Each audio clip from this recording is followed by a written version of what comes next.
This is Zurich Airport calling for Racing Unleashed Season 2023 Beyond the Pinnacle. Today we race at Red Bull Ring, legendary racetrack in Austria. Ladies and gentlemen, start your simulators. Get ready for racing. This is Racing Unleashed Beyond the Pinnacle. Hold on to your hats.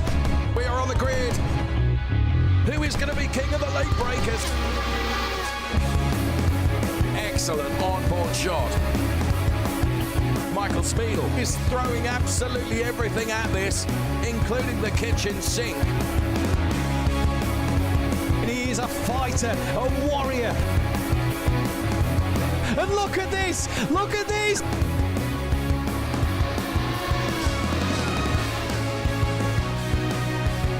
I'm loving this.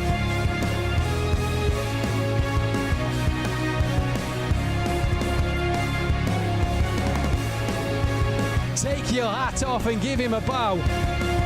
He's already in the lead and now he can sail off into the sunset. This is Racing Unleashed. And a very good morning to you, ladies and gentlemen. Welcome to Racing Unleashed, where we go beyond the pinnacle here in 2023. I'm your host, Mathew Duffin, bringing you the action of the Racer League in this fantastic Saturday afternoon, or Saturday morning going into the afternoon. What a challenge we have for these drivers today. The Red Bull Ring, their destination, and the Racer League drivers hoping to prove why they are the top dogs here at Racing Unleashed and get this job done in our our Racing Unleashed RU23 then. The Racing Unleashed 23 car, new specification for this year, and a car that's had a lot of work done over the last month since Silverstone. We've got a new push-to-pass system which gives the drivers 8 chances to use push-to-pass. It's now going to use last for 8 seconds as well as the original 5. So the Challenger there, the absolute beast of a car that these guys have to drive today. And the challenge that we've seen, the slipstream yesterday in the Challenger League, started to be a bit more effective than Silverstone. The push to pass still as effective as always. And these drivers have got to try and tame that beast and get it around this famous Red Bull Ring circuit here in Austria. Then what a show we have lined up for you. We'll be bringing you rush hour in the middle of the programme after knockout qualifying with Carl Vedlinger and Fabio Vettiger as well. They will be joining us for that one. But these are the challenges that the lounges that the drivers will be participating in today. The yellow liveried car with the red stripes. The red stripes represents Calm. That is not racing this afternoon. No driver in the Calm lounge this afternoon. But you'll see many a driver, including our defending champion, Michael Schmiedel, in the pink coloured car, the white and blue. You see the pink wing mirrors, helmet, and the bit on the front wing. Madrid, they'll be participating as well. Alejandro Sanchez, what can he do?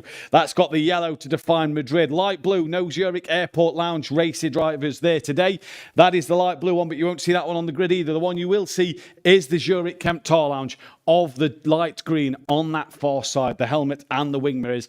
And the challenge, the trophy that these drivers are driving for today is this one right here. At the end of the season, can somebody take home this beautiful, beautiful trophy and that nice piece of silverware to put on their mantelpiece and display with a bit of pride in their home and have bragging rights going into 2024. Schmiedel, obviously the defending champion, but didn't have it all his own way last time at Silverstone. It was David Seed who took the race win with Ciro Zambra, the 2 new drivers to the Racer League this year, already stamping their authority and saying to these guys, look, we're here to play as much as you guys are, and they really looked forward to this one. That man there, Yannick Pletcher then, what a day he had yesterday. P2 overall at the end of the day for Yannick Pletcher. He was very, very happy as well, and he had a smile as if he'd won the race, and it was so close. A 5-second penalty for him demoted him to second place. Here though today to support his Racer League friends in their journey of trying to take the glory and the win in Kemptal. Then great to see Yannick there in support of his fellow drivers. And the calendar for you. The light blue you see there, the Red Bull Ring, is highlighted the 26th and 27th of May. This is where we are for this weekend, and then we head in 2 weeks' time to Mugello. The 9th and 10th of June is the circuit there, Italy, our destination, and we stay in Italy for the Imola race 4 of the season, the 23rd and 24th of June, before being at our home circuit. We get to just walk down onto the runway at Zurich Airport. It is closed for the day because Racing Unleashed are taking the track 28th and 29th of July. Bit of a break then, no race in August. We go to Monza in the 1st and 2nd of September before Barcelona, Spa, Laguna Seca and the Battle for Glory. The prize money now, though, this is the one today. The Racer League prize money you see here. 3,500 Swiss francs for a race win, all the way down to 200 for a top 10 you could take home in your pocket. But the one the drivers are playing for is that 1,500 Swiss francs. Right there, that is the prize that everybody wants to play for, all the way down to 750 for a top 10 finish then, and that is what the drivers are looking to challenge for today. Obviously, that little bit of prize money there, as well as the points in the championship. We're in the gear-up session, as we can see, and there's 14 minutes left of it. And at the moment, it is Alejandro Sanchez who is setting the timing screens alight. Oh, we hope we don't see any of that in the race a little later on. But it is Alejandro Sanchez currently setting the pace out there. Now, obviously, the lap times don't count for anything in the gear-up session. It's a free practice. The drivers preparing for the day they have ahead of them. For Alejandro Sanchez, he will be lining up P15 on the grid in the knockout qualifying session. So he's got to progress from there. Obviously, David Seed and Ciro Zambra took the 1-2 last time. They've got a job to do coming from the back of the pack, but no more than Wojciech Plezny, who has himself a knockout ban for this first race, for this second round of the season. So Wojciech Plezny will be starting P18 in the race. He will not be able to take part in knockout then. So Red Bulling, our destination for today. We saw last night, we had a decent race last night, a few incidents here and there, but some great overtakes, and it was Rock Mertzel who took his win on his debut. Can any of these drivers take their first win of the season, or will it be David Seed again? That is the biggest question that you all have to will have to stay tuned and watch and find out a little later on. Gear up well underway then, and we're into the final 10 minutes or so of this gear up session, in which the drivers will be getting prepared and focused. They can't come out the cockpits, they stay in their simulators until the very end of knockout qualifying, where we will determine who will be in P1. So, if you was with us last night, you saw an interesting race at the Red Bull Ring. We saw the push to pass, that obviously the new 8-lap system of push to pass be used for the first time. It's been increased 3 extra sort of usages from Silverstone, from 5. And we saw that Rock Mertzel last night, who finished 3rd on the track but won the race after penalties, decided to use all of his push to pass at the very start of the race. Within 4 laps, he'd used all 8 usages and was done. Very tactical from Rock there last night. Nico Farland saved himself a couple of laps to the end, as did Yannick Pletcher, and that managed to help them catch him up. Is this tactics then that the Racer League drivers are going to find out today and try and take their advantage? Brand new system, the push to pass for the year. Let's just see what the drivers can do. But let's take a look at the track guide with Mr. JWW. Welcome back. Today we are at the Red Bull Ring in Austria. And our fun fact, the circuit is just over 4 kilometers long, and interestingly it actually has the quickest lap time of any circuit on the calendar. Now this is a fantastic balance of really fast high-speed straights combined with heavy braking zones. The aero and the balance of the car and the skill of the drivers under braking is going to be crucial around this lap. Now today it's going to be intense. Fairly long race. It's a close circuit. The cars are going to be going around like shoals of fish, so these guys need to be really on it. So stay tuned. It's going to be an action-packed one. Don't go away. And thank you, Mr. JWW, for that one. And it was talking the Red Bull Ring. Like he said, 4.3 kilometres. It's a 26-lap race we have for you this afternoon. And a very long circuit, but not many corners. It's very fast. You're doing lap times of just over a minute. So the drivers have to be prepared for anything today. And any one little mistake could really have severe consequences, because the grid is so tight that one mistake and you're going to struggle to catch back up to the rest of the pack then. But as James said, they're 4.3 kilometres. Very challenging challenging middle sector. That's where it starts to get a bit more flowing in that middle sector. You come through turn 3, 4 and 5. Seems to flow a little more compared to the turn 1, 2 and the final 2 corners, which are a little sharper. And maybe the chance for drivers to look up the inside, as we saw yesterday. A few looked up the inside at turn 1 and 2, trying to get that move done. But the middle sector, drivers have an opportunity to go right around the outside. We saw a few of that yesterday as well, in terms of, yes, people ran into the gravel trap, but they are looking to make these manoeuvres in that middle sector where people may not think they're going to overtake. So is these moves that the Race League drivers today can look to pursue, look to get done, and maybe, hopefully, get them done with ease as well. Race control will be hopefully very, very busy though. Let's take a look though at the results of yesterday, the final classification table that came through to us. And as we know, it was the top 3 was confirmed as Rock Mertzel, Yannick Pletcher and Nico Farland was the top 3. But as we see behind us now, Nico Farland obviously with that penalty and Yannick Pletcher. Borges Arzo kept hold of his P4. Augustin Torlacci, P5 with his penalty. Marcus Valverde picked up one as well, P6 for him. Gianluca Palmisano in P7 with Adrian Gomez, P8. Besnik Mertezi in P9, a penalty for himself, and Lorenzo Hayder, P10, rounding out the points as well. Bottom half of the table, Thomas Herzog down in 11th place with Walter Troninger, P12. Joshua Hayder, a penalty for him, down in 13th. Robin Donny was leading in the knockout qualifying session, was top 3 for a while, P14 with a penalty to his name.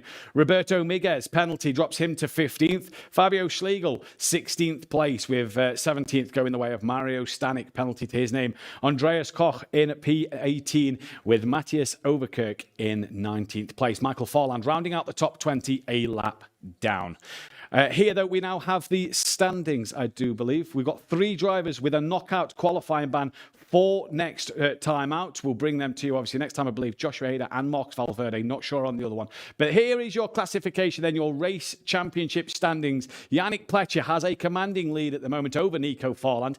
In second place, Rock Mertzel. He missed the first race, but he's right there in third place on 25 points. Borges Arzo, 3 points behind him in fourth. Joshua Hayder, P5 in the championship with Adrian Gomez Alonso in 6th place. Augustin Torlacci, he's got the pace but needs to put these points together. He's 7th place on 14 points. Lorenzo Hayder on 9. The bottom half of the table then, Gianluca Palmisano P11 with 6 points. Adrian Gomez P12 on 4. Tyler Klaus 13th. Besnik Mertezi in 14th, tied on 2 points with him. Fabio Schlegel rounding out the last man with a point. Andreas Koch, Thomas Herzog, Mortis Reiniger and Unai Morato, Timo Fuglistola as well. No points to their name. And I didn't see my good friend Michael Waversick on that list. Hopefully he's back for the next race as well then. So we've got a fantastic programme coming up for you. Rush hour just after the knockout qualifying session. And by my calculations, I reckon Gear Up has come to an end. So the drivers are all now prepared, now fully focused on getting their knockout qualifying prepared. They know where they'll be starting on the grid. And it's a chance for them today to make up as many places as possible. Let's watch for certain drivers. You've got Michael Schmiedel, Alejandro Sanchez, Ciro Zambra and David Seed. What can they do as they try and make their way through the grid as well to get as best grid position as possible for the race later on? 26 laps in the race. It's about a 14-lap knockout qualifying session in which the first lap is obviously a warm-up lap. We then have 3 guarded laps for the drivers where they can go racing and do what they want to do, make as many positions as they want to. The end of lap 5, I do believe, is the first of the knockout laps then, in which we have 10 laps, which will be pretty much knockout until we get our pole sitter. And as we saw at Silverstone, you see the likes of Michael Schmiedel, who likes to sort of take his time and gradually make his way through the field. And then you've got drivers like Alejandro Sanchez, who want to get to the front as quick as possible. What is the tactic going to be today? No push to pass in the knockout qualifying session either. So these drivers have got to do it on pure skill, pure talent, and pure pace. And I'm sure that these drivers are the best to do this one, as we are actually still in the gear up session. I'm 6 minutes out here, but we are still in the gear up session. 6 minutes left. It is Alejandro Sanchez who is still leading the way in this gear up session at the moment. Angelo Michel, though, only 12 thousandths of a second off the back of him. Enrique Marinon with an attempt, just over half a tenth behind Alejandro Sanchez. Schmiedel currently 4th fastest. We're on board with Schmiedel now. You see he's in the blue liveried car as we go back to Alejandro Sanchez, the yellow coloured car with the yellow stripes. and helmet. David Seed currently the 6th quickest out there. Ciro Zambra down in 8th. Sebastian Hirsch 7th place. Great to see him back. Here is Alejandro Sanchez. Fully confident on doing exactly everything he needs to. He is the quickest man out there in terms of 1 lap pace, but obviously 1 lap means nothing. Sinan Demirbas just gets himself up into P5 there. Then with 5 minutes left on the clock. Here is David Seed. Ready to go for this one. Looking confident, looking calm. Ciro Zambra, our Challenger League champion of last year, here to try and take it to these Racer League boys. A fantastic job out at Silverstone. Currently running P6 at the moment is Ciro Zambra, so he's gone up above Javier Loro and David Seed at the moment. Sebastian Hirsch P9. Alvaro Aznar is in P10 at the moment. That rounds out the top 10. As Enrique Marinon actually just goes to the top of the timing screen there we saw just before we came away. So Marinon clearly now trying to set some more pace. And the Madrid drivers look like they could be the ones to do something today. Let's take you through the starting grid then for the knockout qualifying session. And so you guys know which order the drivers will be starting in. Obviously, David Seed will be at the back due to his race win at Silverstone with Ciro Zambra. So these guys have a big challenge ahead of them going into this one. As we just bring you the graphic momentarily. What can Michael Schmiedl do? Sebastian Hirsch, obviously great result for him last time out. We saw at Silverstone back in the car and the cockpit after his crash last year. It's great to see him back, but it will be Christoph Holstein, who missed last time out, starting from P1. Mark Gasner alongside him. David Ladamada, P3, with Florin Haase in 4th. Javier Loro will be P5. Kevin Aby in 6th place. Ivan Kaufman in 7th. Sinan Demirbas will be P8. Enrique Marinon starts 9th. Loris Mistretta rounding out the top 10. P11 goes the way of Alvaro Aznar, then with Angelo Miquel P12. Michael Schmiedl, 13th place with Sebastian Hirsch P14. Alejandro Sanchez in 15th place. Ciro Zambra down in 16th. And David Seed, your last time race winner, 17th. Wojciech Plesny on a knockout ban will be 18th and will not feature in the knockout qualifying session. So that is how the drivers are lining up. That is how they will start. Pelesny cannot take part in knockout qualifying. As we saw yesterday with Lorenzo Hayder, he'll have to sit that one out. He'll get an extra bit of time after this knockout session to just rest, get ready, make sure he's mentally prepared, physically prepared for the challenge of the race. And he's got to come from the back of the grid. So it's going to be a fantastic one to see today. You will not want to miss this one. Christoph Holstein missed Silverstone, I believe, due to an illness. Great to see him back in the car this time out and has that chance to start P1 in the knockout qualifying session. A guy that's got a lot of pace. So can he use this to his advantage in this knockout session and maybe get himself a P1 start in the race? We'll find out momentarily as the drivers will be getting ready for knockout qualifying then. So we've got 18 drivers today, not the 20 we normally have. Devin Eastgrove, Dominic Dedic not available this week, so them two are missing out. We hope to see them back at Mugello and get the full 20 on the grid there. We hope to see some great racing this afternoon because there's a lot of overtaking opportunities. Turn 1, 2, 3 especially. You look into that final corner, maybe the penultimate corner if you could get a good run, but chances everywhere to have if you are wanting to overtake and make up manoeuvres. So knockout and the race could be fantastic. If you want to get involved here at Racing Unleashed, don't forget the qualification window opens this Monday. So you do not want to miss out. Get yourself to one of the racing lounges, Madrid, Munich, Calm, Kemptal, or the Zurich Airport one. Set a qualifying time. If you're in that top 20 qualifiers, you will qualify for the Challenger League race in 2 weeks' time. And that qualification period opens up the 29th of May, which is Monday, and closes on the 7th of June. So you've not got long to get this qualifying in ahead of the next race at Mugello in a couple of weeks' time. If you also want to keep up with SimPlay Emotes, with Racing Unleashed, apologies, keep up to date with the latest information on our Instagram and Twitter, and make sure you keep involved with all the action. Come and get involved here at Racing Unleashed. Make sure you follow us and join us in the racing lounges. Even if you just want to come and watch as a spectator, make sure you get involved because it is fantastic fun. And for you young ones out there, if you want to grow up and think that's what I want to do, I want to be in them cockpits, get the practice in early because it will reward you if you join us here at Racing Unleashed. Right, the drivers will now be getting prepared for their qualifying session. Let's take a look at the knockout mode now then. So as we said just a moment ago, we have the 14-lap knockout sort of qualifying for you here. If you're new to the programme, lap 1 is a warm-up lap. It is controlled the pace by the safety car as they all go around single file, getting them tyres and brakes into preparation. Laps 2 and 3, they are guarded laps here. I think it's laps all the way up to lap 4 is a guarded laps. There's 3 guarded laps today. That is where the racing will resume. The racing will start. Drivers can overtake and try and get ahead of each other to get them positions as possible. The minute we get to the end of lap 5, we then start to lose drivers here because we lose 2 drivers every lap. And the fact that we are 2 drivers short today means that it could be a little shorter for these guys. So you do not want to be in that bottom 2. At the end of lap 5, we lose what would be 17th place because there's Pelagini is on a qualifying ban. So if you're in that bottom 1 at the end of lap 5, we lose you. At the end of lap 6, we lose the next 2, so on and so forth until we get our pole sitter. It is a fantastic system that got brought in last season here at Racing Unleashed, and it is a brilliant way of qualifying. We've seen some fantastic knockout qualifying performances over the last year and this year already, and it provides to be an absolute thrill. It is reverse championship order. That is why David Seed is at the bottom and Christoph Holstein starts P1, and it's fantastic for these drivers to really sort of get involved and make sure they can make up as many positions heading into the race. Absolutely brilliant. You do not want to miss any of it. Obviously, the prize money is a big thing for the drivers to play for, but it's them beautiful trophies over there that is the ultimate goal at the end of the season, where Michael Schmiedel and Ciro Zambra last year got to take home a fantastic trophy. This year, it's these 2 beauties here, and what a fantastic pair of trophies that is, Racer League and Challenger League.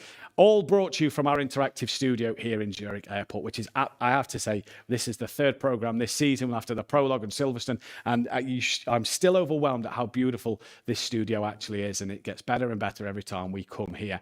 The racing, hopefully, will get better and better every time we come as well. Obviously, the car being developed every time. It's not just the Formula One that developed their cars. We have our guys working tirelessly in the racing lounges to develop the car and make sure it's the best car possible for these drivers to take on a challenge that they can tame the beast, if you will, and try and get round the tracks as quick as possible and as entertaining as possible. Obviously, push to pass being improved. And the slipstream, we didn't see much of it at Silverstone, but yesterday we saw quite a bit of slipstream playing in effect. So hopefully for these guys today, it's going to be a fantastic show as well.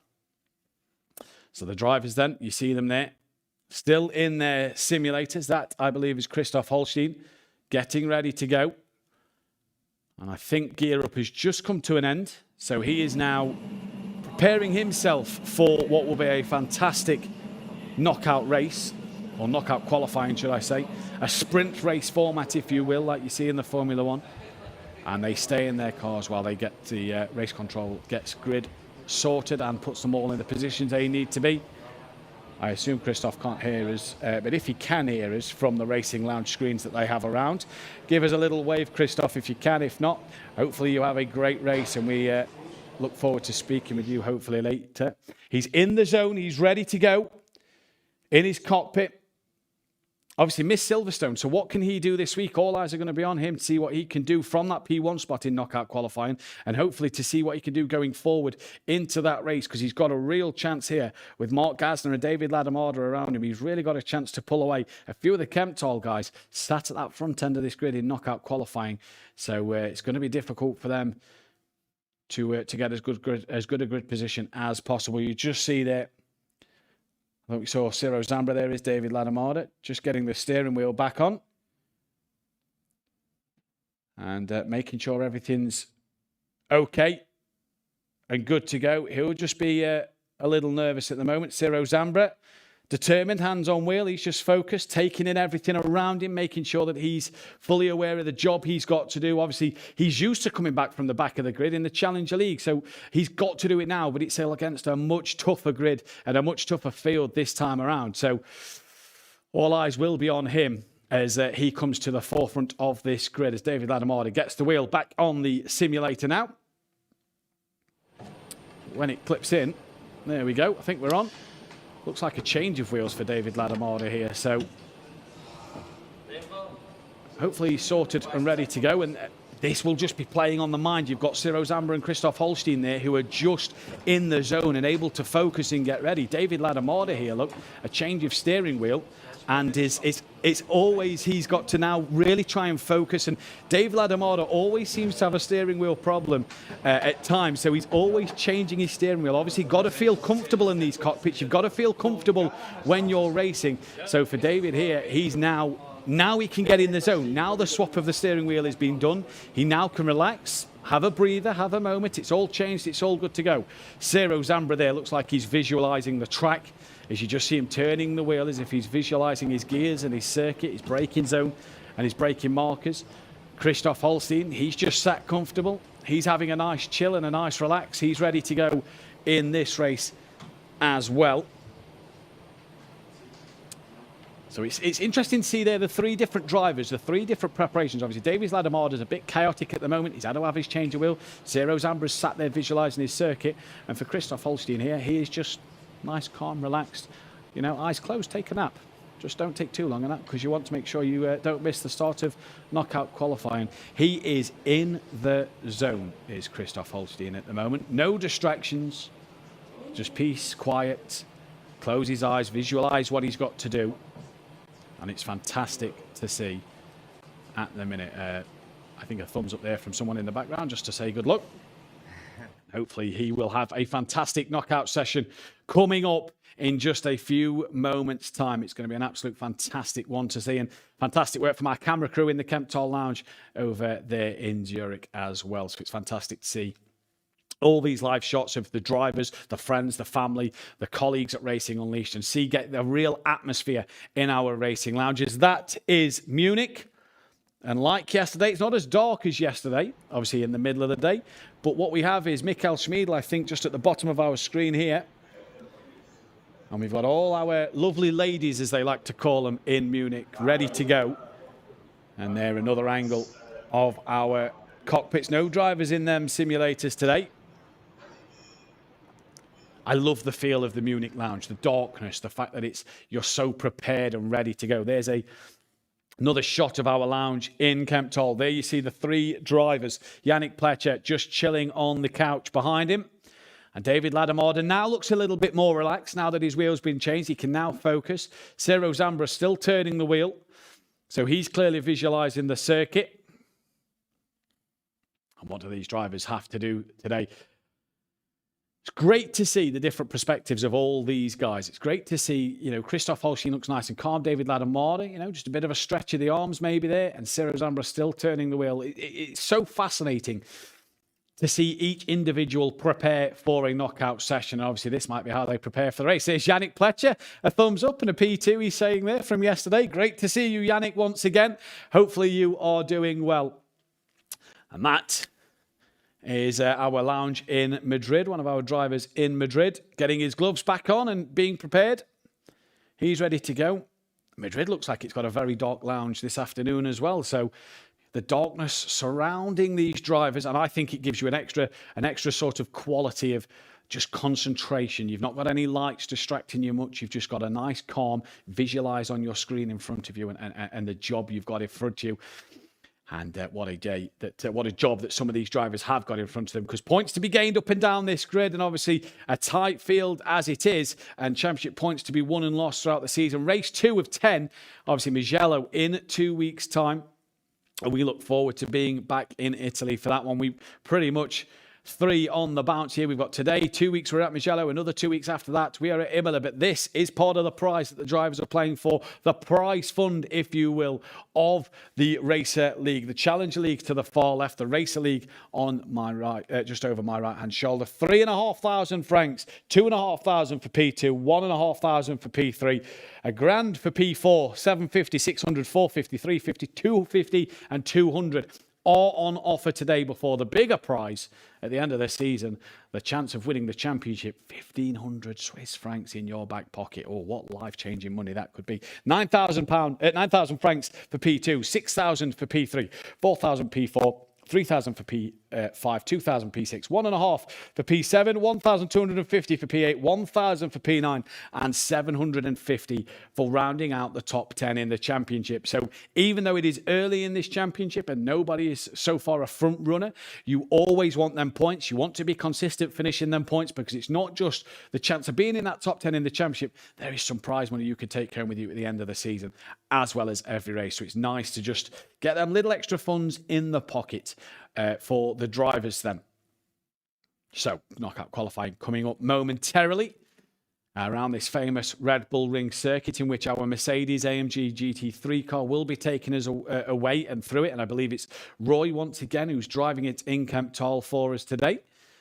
And we'll bring you the images when the drivers are on the grid and ready to go. Race control will be set up ready as well to keep their eyes and monitor any incidents or any infringements here, because track limits this week are a little more sort of easier to run here. Silverstone, you've got a lot of grass on the outside curbs, and it's not as easy to run the track limits without going into the grass. Here, it's just runoff areas on the outside of the curb. So for the drivers, they can use a lot of curb and a lot of runoff. And it looks like we are green and go for the knockout qualifying session, in which the safety car leads the drivers away. One guarded lap, which is this one of the safety car, taking the drivers away at this Red Bull Ring circuit for a fantastic opportunity to make sure that the drivers can get as best grid position as possible in this race.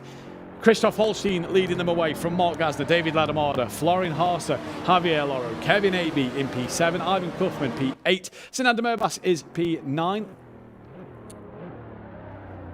He's meant to be P9, he's dropped down the order a little bit. Not sure what has happened to Sinander Merbas then, but is currently down in what is meant to be, well, he's meant to be P8 on the grid. He's making his way back up now. I wonder if he's had a moment out of turn 1. After that, it's Enrique Marinon, Loris Mistretta, Alvaro Aznar, Angelo Mikel Schmiedl, Sebastian Hirsch, Alejandro Sanchez, Ciro Zambra, David T. Obviously, no Wojciech Polesny in this knockout qualifying session. He is serving his knockout ban. Sinander Merbas is now up behind Enrique Marinon. He's just got to get past Enrique Marinon. There he is. And now he can sit behind Ivan Kuffman. And in fact, he's just gone ahead of Ivan Kuffman. So he needs to just drop back that one place. There we go. Right, we're in grid order. We are ready to go. And for Sinander Merbas here, what can he do then? Has he had a little mistake himself behind the safety car, preparing his tyres out of turn 1? Is that what put him down the order? David Seed and Ciro Zambra have just swapped round there. They swap back now as the safety car stays to the inside line of the circuit, peels off into the pits. Christoph Holstein will lead the drivers away. And when does he choose to go? He chooses to go now, right out the last corner. So it is green and go for this knockout qualifying session. Christoph Holstein leads him over the line from Mark Gasner, David Ladamada, Florian Haase, Javier Loro, Kevin Aby, Ivan Kuffman. Then Sinander Merbas has already got past him for 7th place. Enrique Marinon down in 9th. Mistretta in 10th, Aznar 11th, Angelo Mikel 12th, Mikel Schmiedl 13th. Here's already some move from Mistretta, looking on the back of Enrique Marinon. Pulls to the inside now, our Munich driver gets brake on the brakes nice and early. That is Florian Haase getting past Javier Loro a little further up the road. Great exit for Loris Mistretta here, right onto the back of Kuffman, then pulls to the inside, downhill towards turn 3. Loris Mistretta later on the brakes, no, not to be, but he gets that job done up the inside. Lovely move that from Mistretta. He's now up to P8 already. Aznar moving up to P11. Schmiedl up to P12 as well. So Angelo Mikel's lost a couple of places on this lap. And Loris Mistretta now look right on the back of Enrique Marinon early doors here. So he's really trying to put the pressure on these drivers out front. Angelo Mikel's got back ahead of Mikel Schmiedl. Obviously, we now have 3 guarded laps around this circuit.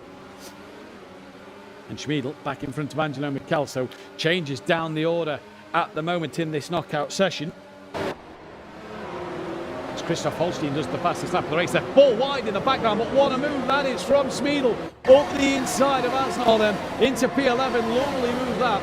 There was 4 wide in the background. Sebastian Hirsch, David Teed, Alejandro Sanchez and Ciro Zambra. Now look, here comes Angelo Mikel. Oh, bit of a pile up at turn 2. Schmiedl has to tap a car wide there. Don't think he could have avoided that one, but an absolute catastrophic turn 2 for 4 cars, it looked like, in front. Now Angelo, Mikel and Schmiedl go side by side. Look to split Loris Mistretta just in front. Mikel up the inside of Schmiedl, up the inside of Mistretta, and he's now looking up the inside of Kevin Aby as well. He goes round the outside of the left-hander, and that is great driving. Schmiedl gets past Mistretta as well, has to go a little wide, side by side with Kevin Aby. Tucks back in behind now, and Schmiedl then up to P10. Now gets a good run. Aby tries to defend from him, and Schmiedl, look at that facial expression there, really determined to get through this order here, and now looks for the undercut, can't get it done. He's got Mistretta right behind him. It's a good gaggle of cars here, all queuing up behind Kevin Aby as Christoph Holstein 2.5 seconds out front. He is checked out early doors. Schmiedl before turn 1 round the outside. Thank you very much. That defending champion moves inside the top 10 now as we go to lap 4.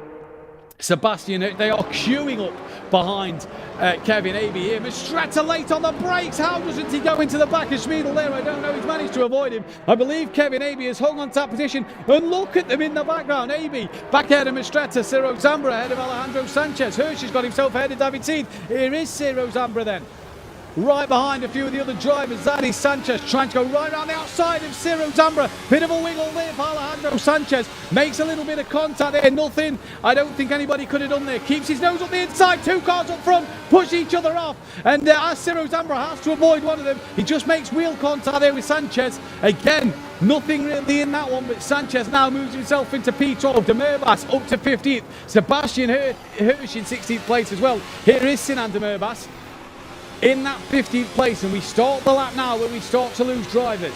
So for Sinan De Merbas, and he's right on the tail of David Seed with Sebastian Hirsch behind him. And it's Alvaro Aznar who is the driver now at risk. As Christoph Holstein out front, we said watch for him in this knockout session. It could be the one for him. He is 3 seconds up the road nearly. Here is Florin Haase, currently running P5 at the moment behind Javier Loro. Loro's on the back of David Ladomada. So try and stay with him. He's got Enrique Marin a couple of tenths behind him as well. And there is Javier Loro on the back of the Kemptol driver of David Ladomada. So at the minute, it's Holstein in Kemptol, Mark Gassner from Munich, and David Ladomada from Kemptol, the top 3.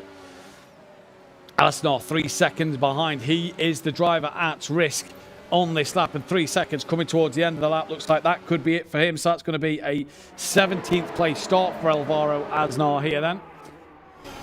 Not the start to his day he would have wanted, losing out 6 places in this knockout session. And now we turn our attention to Sebastian Hirsch and Sinan De Merbas. They're the 2 drivers at risk. Michael Schmiedl, fastest lap of the session. Here's Enrique Marin, as did Javier Loro there. Just tapped the back of Ladomada. Marin definitely caught the back of Haase there. And look at that from Enrique Marin. Was that a case of stay off the throttle and let Haase go? Now he attacks him on the inside line, coming down into turn 3. Later on the brakes. And that is job done for Enrique Marin. Surely race control. They're going to look at that. Javier Loro side by side with David Ladomada up front as they come into turn 4. We go to Sebastian Hirsch, the driver at risk. He's got Sinan De Merbas and David Seed right in front of him here. And has Hirsch got anything in his locker to maybe pull out a fantastic move? He's a little bit too far back at the moment with only 3 corners left to go. So it looks like for Sebastian Hirsch, it's going to be P16, but his driver's side by side in the penultimate corner just in front. So anything can happen as he comes towards the line. Still drivers side by side. Not sure who that is. I think Alejandro Sanchez has actually dropped down the order a little bit. But Sebastian Hirsch and Sinan De Merbas, all the 2 drivers then that are eliminated from qualifying here. And they are both out. Attention turns now to our 2 Madrid drivers. David Seed and De Merbas. Javier Loro again taps David Ladomada just up the rear a little bit. Holstein now 3.6 seconds he leads by. Mark Gassner's got a 3.5 second gap back to David Ladomada. Here comes Marin round the outside of his Madrid compatriot. Runs a little deep though, and Javier Loro can come back at Marin here.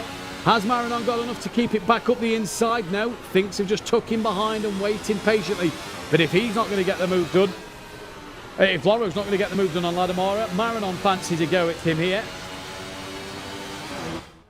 They're looking to make moves. Here is Florin Haase right on the back of Marin. He's brought Angelo Mikel and Michael Schmiedl for company as well.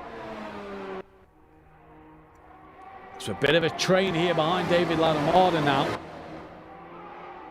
As they all come across the line, Haase does his personal best lap of the session. And they've all come to party here at the Red Bull Ring, right behind David Ladamada. But it is David Seed who is P14 then. He gains 3 places in this session, and Alejandro Sanchez who gains himself 2 places. They are both eliminated from our qualifying. As here is Ciro Zambra just in front of Sanchez and Loris Mistretta side by side. And I believe Zambra did get the move done. Yes, he has on our timing screens. Angelo Mikel now. Smeedle has a look, tucks back in, thinks better of it. Mikel has a bit of a lock up into turn 3. Is that the pressure from Smeedle that just made him lock up there? I don't really know what to make of that facial expression from Sanchez there. A bit kind of, just looks a bit deflated after that qualifying session there for him. But P13, it's not the worst grid position at the moment. 2 drivers we're looking at, Ciro Zambra, Loris Mistretta, they're the 2 in danger. Angelo Mikel on the back of Florian Haase. He's got Smeedle in front. These guys will have another couple more laps to get this one done. Zambra needs to get past Kevin Abey then if he's to get this into another lap, but I don't think he's going to be able to. Loris Mistretta comes around that final corner. He is going to be P12, loses out 2 places from where he started in this race, and Ciro Zambra gains himself 5 in qualifying at the moment. Obviously, this is all a provisional result. Ciro Zambra there, sure he'll take that from 16th to 11th. Not too bad. Kevin Abey and Kaufman now. The drivers to watch is 2 side by side just in front of Angelo Mikel, and I believe Enrique Marinon, yes, has got the job done on Javier Loro. That is a great move for him. There is Angelo Mikel then in Munich, as we found out yesterday. Him and Nico Forland sort of help each other through the races here, and Nico Forland was there in the background cheering him on. Angelo Mikel trying to defend and attack from both Munich drivers. Smeedle behind and Haase just in front, but it is Javier Loro who's lost out to Enrique Marinon. Haase's on the back of Loro. There is Ciro Zambra with Yannick Pletcher sort of cheering him on today. Smeedle having another look. Kevin Abey and Kaufman, they're the 2 drivers at risk. So Smeedle and Mikel got to start to get a move on here if they wanted to stay in qualifying, because they're the next 2 after this lap to be the ones at risk. Kevin Abey will be P10 provisionally. He loses out 4 places. Kaufman, he is P9. He loses 2 places then from where he started in this knockout session as well. Florian Haase has now Angelo Mikel right on the back of him. Mikel pulls to that inside part of the curve. He's now going to look around the outside at turn 2. And hasn't got the job done, but got pushed wide a little bit, and Smeedle now comes through. So it's P7 for Smeedle, who can attack Haase. Smeedle and Mikel, the 2 drivers at risk, so need to get a move on if they're to get another lap on. Christoph Holstein, 5 seconds in the lead. He's gone at the moment. There is a train behind David Ladamada, and it is the 2 at the back of Mikel and Smeedle, the drivers at risk this lap. Here comes Smeedle, though, getting closer to the back of Haase here. P7 at the moment for Smeedle. It will be a gain of a few places for him. 6 places at the moment. There is Angelo Mikel. He's just a bit too far back to have a look. It is going to be P8 for him. Gains himself 4 places. Smeedle, though, is going to cross the line P7. Or is that P8 actually for Smeedle, though? I think Smeedle dropped to 8th at the end of that. So, yes, Angelo Mikel just got a better run. P7 for Mikel, P8 for Smeedle. And now it's Enrique Marinon's turn to have a look at David Ladamada. He's going to try right round the outside of turn 2. Good room given there. Great run for Enrique Marinon out the corner. And he's now side by side trying to squeeze each other. They are. They're nearly rubbing wheels. They're nearly touching side pods. Around the outside of turn 3. Can Marinon get it done? No. Just clips the back of David Ladamada there. This brings Loro right back into play, as he's now a driver at risk, as is Florian Haase. And for Marinon then, just a tap on the back of David Ladamada. He tapped another driver a little earlier in this session. I believe it was Florian Haase who he tapped a little earlier on. Coming to the penultimate corner then. Haase drops 2 places in this session. He's going to be P6. Javier Loro can't get anything done about the drivers in front. He's going to stay P5 where he started in the knockout qualifying session. So P5 for Loro, P6 for Haase. But it's now about Enrique Marinon, because Him and David Ladamada have got to make up 8 seconds to Mark Gasner. And here comes Marinon. He's going to look to the outside of Ladamada again as they come up to turn 3.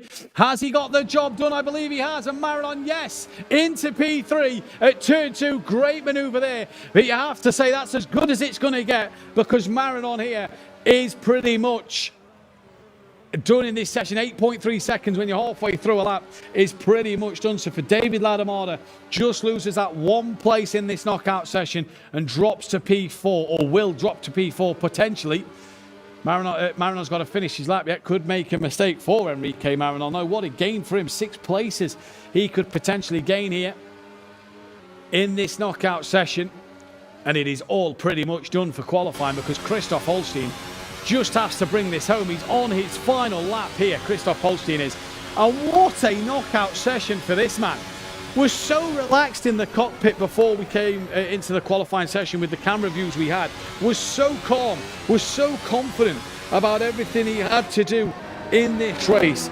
And he has been fantastic so far. David Ladamada P4. Enrique Marinon does cross the line to confirm that P3. Mark Gasner then just too far behind Holstein. It's going to take one big mistake for Christoph Holstein here to ruin his chance. But Gasner, second place. Again, not really put a foot wrong, not had the pace of Holstein, but keeps his P2 where he started in this knockout session. A great session by both these front two. And Mark Gasner, I'm sure, will be pleased with that. So it looks like then it's going to be back-to-back pole positions for Camp Toll here at the Red Bull Ringers. Holstein comes into the penultimate corner now, but it's Christoph Holstein, your current provisional pole setter in this knockout qualifying session. What a job that man did. I can't see him losing that one. He got away from the start and just left them all in their dust. If that's the kind of pace he's got, what's he going to do when he has pushed to pass? Mark Gasner, a solid P2 for him. Great work for Mark Gasner. I'm very happy with that. You see Cyril Zamba and Yannick Plex there obviously going to come and congratulate Christoph Holstein. It's all provisional results at the moment, but that to me looks like that one is in the bag. What a session for Christoph Holstein there then. Absolutely fantastic. And great to see the drivers, not only the Challenger League drivers supporting the Racer League drivers, but obviously Ciro Zambra backing up his buddy in Camp Toll in Christoph Holstein. Obviously, the lounge is all sort of like a family. Great community in our lounges. If you want to come along, make sure you stop by and cheer the drivers on and watch all the action live from their views in our racing lounges. So that was knockout qualifying session. What a session it was. Disappointment for Sanchez, Sebastian Hirsch, Ciro Zambra, David Seed, all outside the top 10, but Schmiedel and Angelo Mikel just inside it. For Christoph Holstein, what a pole position that looks to be, because it doesn't look like he's put a foot wrong. And we just see the images behind us then. Yannick Pletcher and David Seed, a big round of applause and a high five there. And I think that one looks pretty comfortable for Christoph. Was in the lead of knockouts from the start and did not put a foot wrong. We saw this yesterday. Rock Mertzel got the pole position in Camp Toll. Can Christoph Holstein replicate that and make it 2 wins for Camp Toll Lounge at the Red Bull Ring, as the other drivers as well and our Racing Lounge representatives come and say congratulations. There's David Ladamada in the blue and white T-shirt there. Not a bad session for him. P4 in the end. Lost out to Enrique Marinon at the very last moment. What a session for Enrique Marinon. Up 6 places, P3 provisionally at the moment. Clearly just a conversation. This may be something that race control are taking into account. Is David Ladamada there just maybe on about an incident that he had? And he's clearly then looking to maybe get in touch with race control and see what they can do. But Christoph Holstein, this man, your provisional pole setter. And we just await final confirmation fully. But I believe we can now speak with Christoph. Christoph, can you hear us? I can hear you, yeah. You can hear us. Brilliant. Well, talk us through that qualifying, because that was pretty easy. Well, it looked easy, yeah. It's never as easy as it looks like. But yeah, I tried to just get into the rhythm and worked quite well, to be honest. Much better than in the warm-up before, to be honest. So yeah, job done. First challenge done, so on to the next one. Yeah, it looked like it was good pace from yourself. Obviously, no push to pass. Brand new for the race. Obviously, you missed the chance to use it in Silverstone. We can just say before we carry on that P123 is confirmed. So Christoph Holstein will keep hold of pole position. Mark Gazda will be P2 and Enrique Marin on P3. So Christoph, it is now confirmed you are P1. Congratulations. But the race later on, push to pass, can you keep that pace and that momentum up? I mean, I hope so. It's all about consistency, to be honest. When you try to defend, obviously, when some people are coming from behind, they have a little bit more pace than I have. So I have to keep it consistent, be smart. Obviously, try to keep the first position into the first corner. I think that's the first task. Try to get the rhythm, and then see how it goes. There it goes indeed. Now, obviously, the race start, not a rolling start. You're going off the line. Is it going to be a little more difficult to defend into turn one? Yeah, definitely. I mean, I don't have the inside line for turn one. So if Mark, for example, has a good start, then I cannot really defend too much into turn one. And since I haven't done a start yet in this car, actually he hasn't done the first race either. So okay, maybe that gives me a little bit more confidence in it. But we shall see. Trying my best and not trying to think about it too much. Try to go with my gut feelings, instincts, and then it should be fine. Well, we've just got word in our ear that Dominic Dedic says congratulations and fingers crossed for the race from Monaco. So he's wishing you the best luck. And congratulations, Christoph. Good luck for the race a little later on. Hope to speak to you later. Thank you, Matthew. Congratulations. And to Christoph Holstein, P1, Mark Gazner, P2, and Enrique Marinon will keep hold of his P3. We saw a little tap on the back of David Ladamada, but race control feels nothing in that. So he keeps hold of his P3 then. Top three confirmed. We'll bring you the full grid a little later on when that is confirmed. Race control will be going through everything now to make sure everything's above board and as it should be. We are going to be speaking soon with Cole Wendlinger and Fabio Vettiger in the Rush Hour programme. And then we're going to get this one done in a few moments' time. So race control, very, very busy now to make sure that everything is above board and as it should be, because the grid at the moment, it will start to form. We know 4 places at the moment. We know Christoph Holstein's P1. We know Mark Gazner's P2. We know Enrique Marinon's P3. We know Wojciech Polesny's coming from 18th place due to his knockout ban. We know 4 drivers are confirmed at the moment. So we await the rest. There you see Ciro Zambra and Christoph Holstein having a nice chat. Tiziano Caponio in the middle there. And now it's about relaxing just for a couple of moments for these drivers. Get some fluids on board. Just have a bit of a stretch. Make sure you're comfortable and make sure you're then ready, fully prepared. They've got to focus now getting into this race because like Christoph said there, it's a little different coming in knockout qualifying behind the safety car and then starting on the line. He's got to get it off the line into turn one. Him and Mark Gazda didn't do Silverstone, so haven't got this new car off the line at the moment. And now we look to get into that race and they go into it.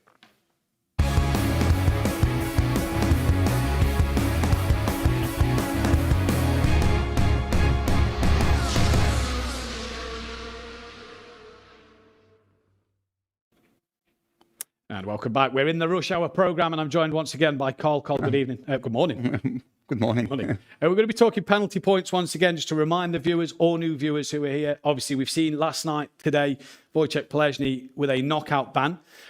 Just talk us through the knockout ban, obviously the penalty points that he got for this and what that means going into the next races. Penalty point system, and if you reach 20 points in the penalty point system, you're out for the next knockout. You still have to start last, and of course makes the race a lot more difficult to score points or get a good position. So yes, like we always say, it's necessary to avoid penalty points as much as possible. Obviously, the list of the Racer League drivers on the penalty points. Devin Eastro not here today. So for Devin, he's got to carry that knockout ban into the next race at Mugello. Alejandro Sanchez, Enrique Marinon and Kaufman as well, all penalty points to their names. For Devin Eastro, obviously, he's not able to attend this meeting. Mm-hmm. He carries that to Mugello. You'd rather get it done as soon as possible. Yes. Of course, because otherwise you always carry the points with you, and this the risk is high that you have another ban for the next knockout. So with this, how can I say, with this matter, you will not have good positions, and you will not have good results, and you will be nowhere in the overall standing. Huh? What the race controller looking at the moment is this, the knockout part at the top of your screen. A 2-place grid penalty for any driver today will result in 5 penalty points. 4 is 10, 6 is 15. For the drivers that's already got them few penalty points, the Sanchez and Enrique Marinons, they want to avoid the grid penalties today to avoid them penalty points. And if they've had a clean session, may lose some of them points. Yes. You get rewards, points less, to reduce your point standing and then have less risk to reach or be close to the 20 points to any ban. So yeah, and of course, if you avoid the penalty points, you are out of incidents, you are out of critical situations, and automatically your results will be better. Exactly. For Wojciech Plej, then we obviously discussed last night about Lorenzo Ada. He now gets reset to 0 after this week or after this knockout. He's reset to 0 points. So even though he was on 35, he's now back to 0. But another 20 points for him sees him get a weekend ban. And really, in a racer league where you're setting the grid for the whole season, one ban for the whole weekend, it could be catastrophic for his championship. It is, and this is what we always say: stay out of trouble, stay out. That we have to penalize you, and then makes it easier for all of us. Huh? It does indeed. Well, race control, I'm sure, would be making sure that every decision is correct, and they've got the trickiest job here, haven't they? Yes, because a lot of things happen. But today, knockout was quite okay. So I think we can look forward for a good race. No. Hopefully so. Well, Carl, thank you very much for joining us. That's all penalty points for this week for those who needed reminding or those that are new to the channel. And that is fantastic to see there. Thank you, Carl, for that one as we get ready to speak with Fabio in just a moment for a few look at some replays.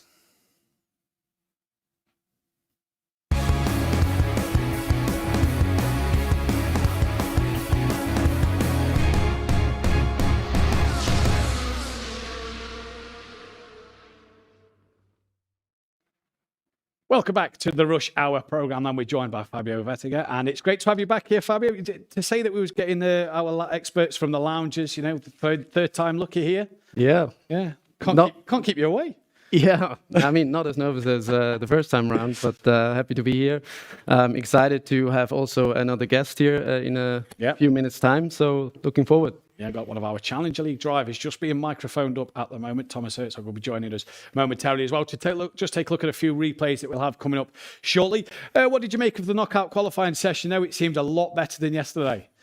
It was definitely better. Way less incidents than last night. I was actually very pleased. And there are some very critical incidents actually to look at. Hopefully we can see that afterwards in the replay. So, yeah. We saw Christoph Holstein there start P1 because he missed Silverstone and just didn't look back, did he? He got the jump at the final corner when the safety car came in the pits and just kept control of his pace. Really did a good job. Yeah, he just did what he set out to do, right? So that was his primary goal. I didn't hear his interview just recently. But yeah, the only way that when you start from P1 in the knockout is just get away from the field, stay out of trouble, and just bring it home. Indeed, it is. And so a great knockout session for Christoph Holstein. And obviously the top three we know are confirmed as Holstein, Mark Gasner and Enrique Marinon. Wojciech Plej having to come from 18th place. He's got a tough task ahead of him today. Yeah, definitely, especially with the dirty air, and you saw it also in the knockout. The field was quite bunched up, so it was hard to overtake, especially if you had a slower car in front. David Ladomada, he actually did a great job in defending his place until the very end. So it's going to be tricky for them. It's especially tricky for Polesny from P20 basically, or P18 now, because two guys are missing. But yeah, he's experienced, and let's see how he does. Yeah, let's see how he does. Indeed, going to be difficult for him now. I believe that we can take a look at our brand new GT Sim, a look into the future here at Racing Unleashed.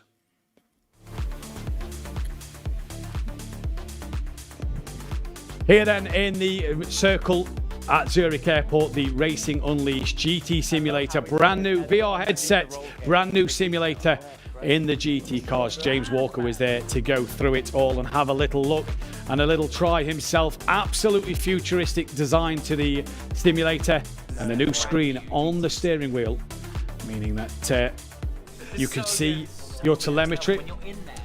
absolutely fantastic at the Zurich Airport Lounge at the Circle.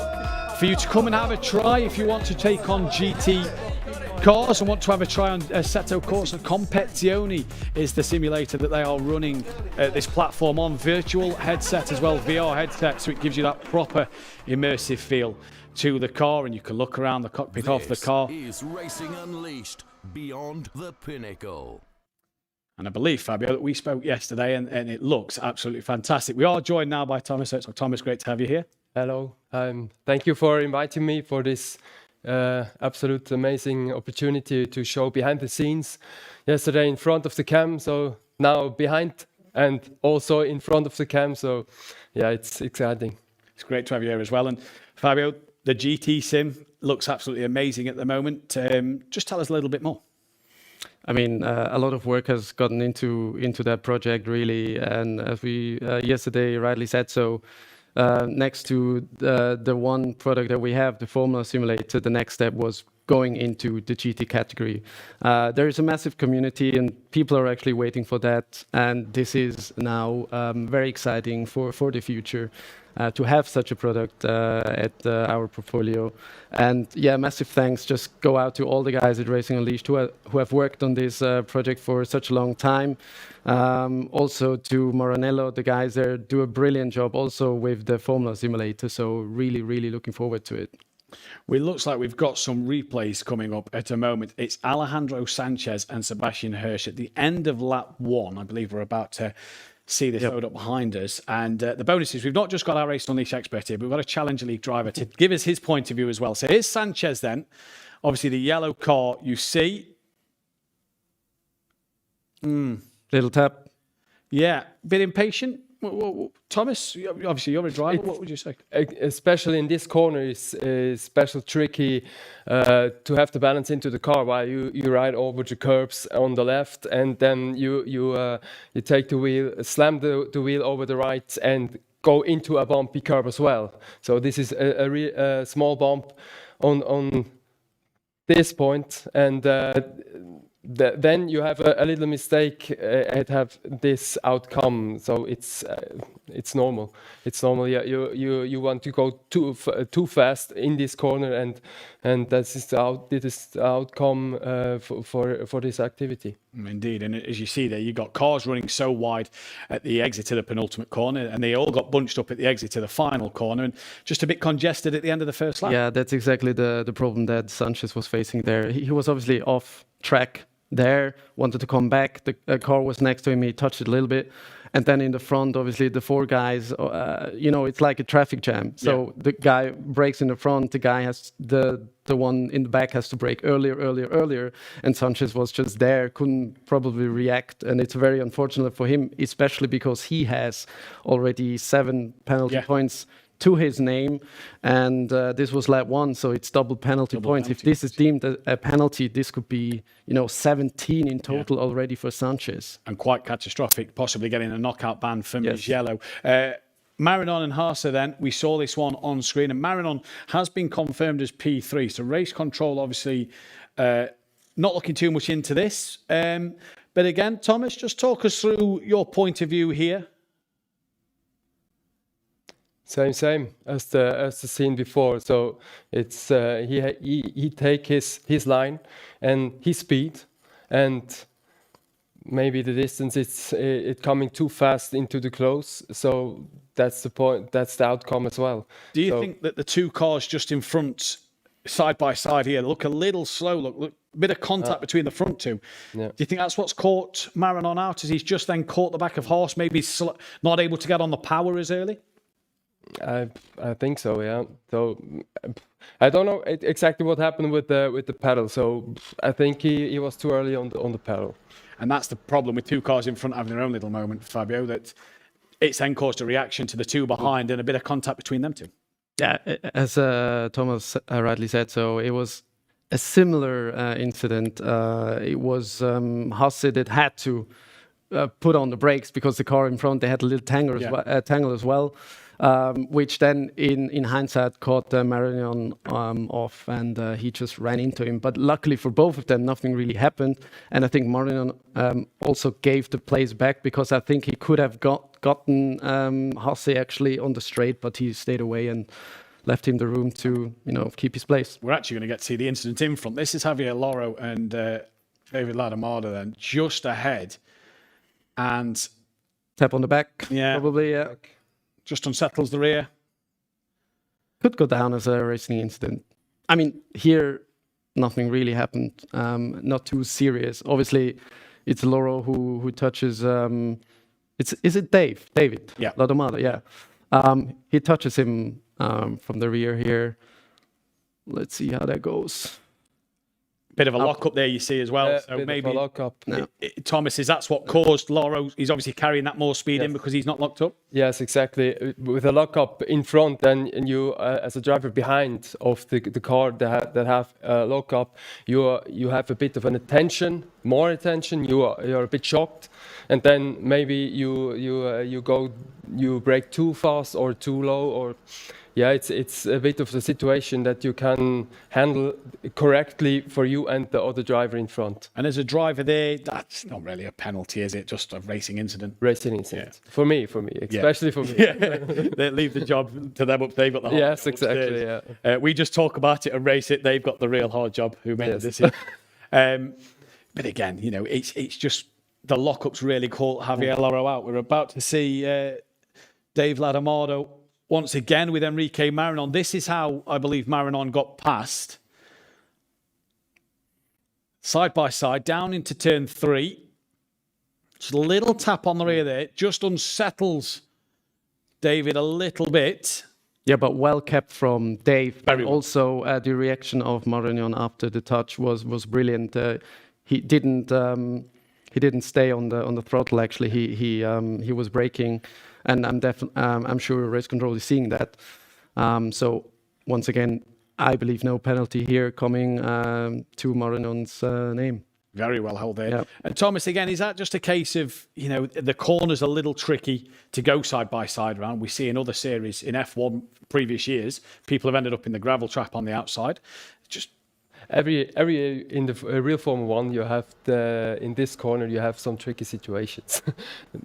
Same at the same year. So in this corner is the problem is you go downhill, and in the braking zone you are so fast a bit too late, or you are too early, and the back you're coming too fast in your back. Or that is the problem of this corner. The corner itself, it's not tricky, but I think it's the braking zone that you came with more speed, you have more downforce to this corner, and that's a special part of this corner for the braking zone. Yeah. And you see, it was just the smallest of touches that Marinon gave to David there, but again, well held as he slides through the corner. Yeah, indeed.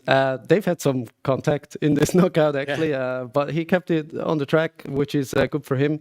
And also, what's interesting here is that if we would have damage in place, those little touches would be a damage for the car behind, right? And also potentially for the car in front with the diffuser being damaged there. The one thing to say about Enrique Marinon was fantastic that the 2 bits of contact Marinon had in that session, he seemed to get off the throttle, let the car that he's made the contact with keep his position. Yep. Is that what's not, because he is confirmed as P3, that's obviously what's not gave him a penalty. Yep. Very wise of him. Probably he learned something from last year. I mean, I remember some scenes from last year's Racer League, so he's maturing as well. That's good to see. It's good for racing, especially in this case. Nothing really happened, and they could go on with their knockout. And Thomas, you're racing our Kemptall Lounge. Look at the scenes here of everybody come to watch or to take on board what is happening. It's great to see the fans come and experience it behind your guys who were driving at the time. Yeah. For the first look, there is more people than last evening and yesterday. So I think it's another event. But it's always better with coming with friends, with families, and having a good time together and cheering for another. And then, Yesterday it was Friday evening. Yeah. Everyone is tired. Me as well. I worked 5 days a week, so I understand a lot of people that they're not going into the traffic and come to a lounge to cheering the others. It's a time Friday evening. Sometimes it's a bit special for the driver as well. And yeah. Well, it looked like they was leaving. They must have realised you're not racing today, so hopefully they're back for the next Friday night that you're racing. Good cheer you on. Yeah, they were looking for you actually. Yeah, maybe. Obviously, it's like a fan club. Yeah. Thank you. No, it's actually. Have I won? I don't know. Who knows? Who knows? I actually wanted to talk with you about your recent journey in Formula 4 because you were, I think, in France on a racetrack driving that Formula 4. Tell us about that. Exactly. For the first of all, I wait for this day 1.5 years. 1.5 years before I was 40 years old. I cheer my birthday, and that was the gift for myself to go 30 laps into with a Formula 4 with the new technology of shifting pedals. Yeah. And that's with the aerodynamic exactly that. And I fulfilled my car with Zero Zambra, Yannick, Michael Fry, to take with me and give this opportunity to have the first step onto a racetrack for these guys, and show them what I've done 15 years before when I drove Formula Renault in the Hungarian championship. So that was the first priority was for me is the gift, and the second gift the young guns opportunity to have this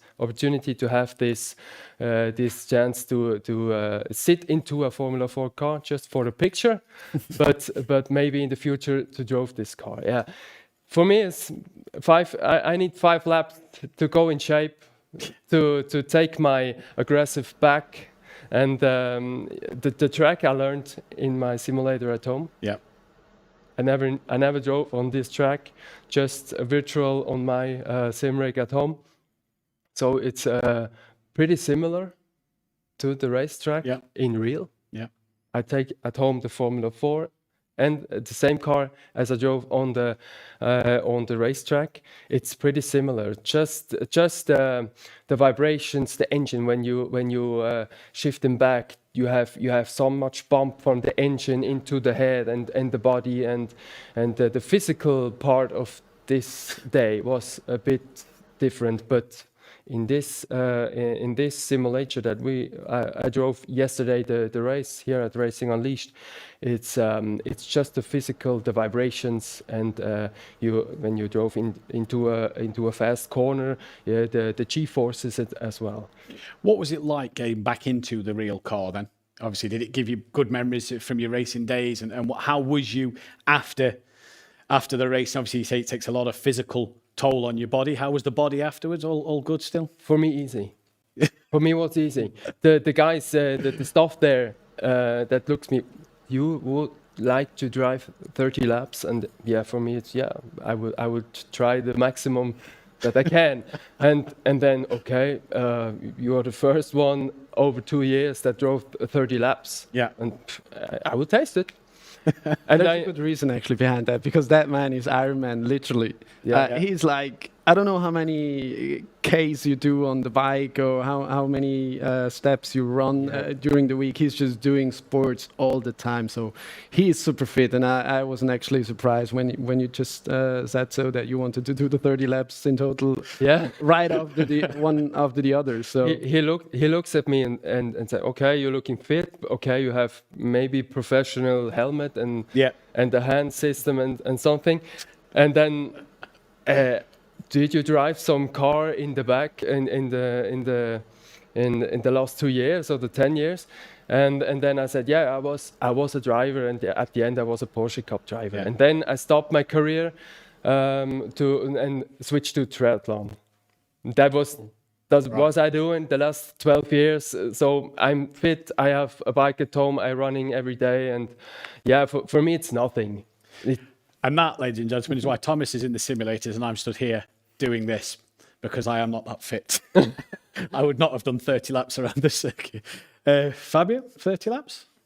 Manage it? I mean, I used to race in Formula Renault as well, so who knows? I mean, I would love to get back. I do a lot of gym work as well during the week, so possibly, but not as fit as this guy. Yeah, and again, the gym work's that side of the table.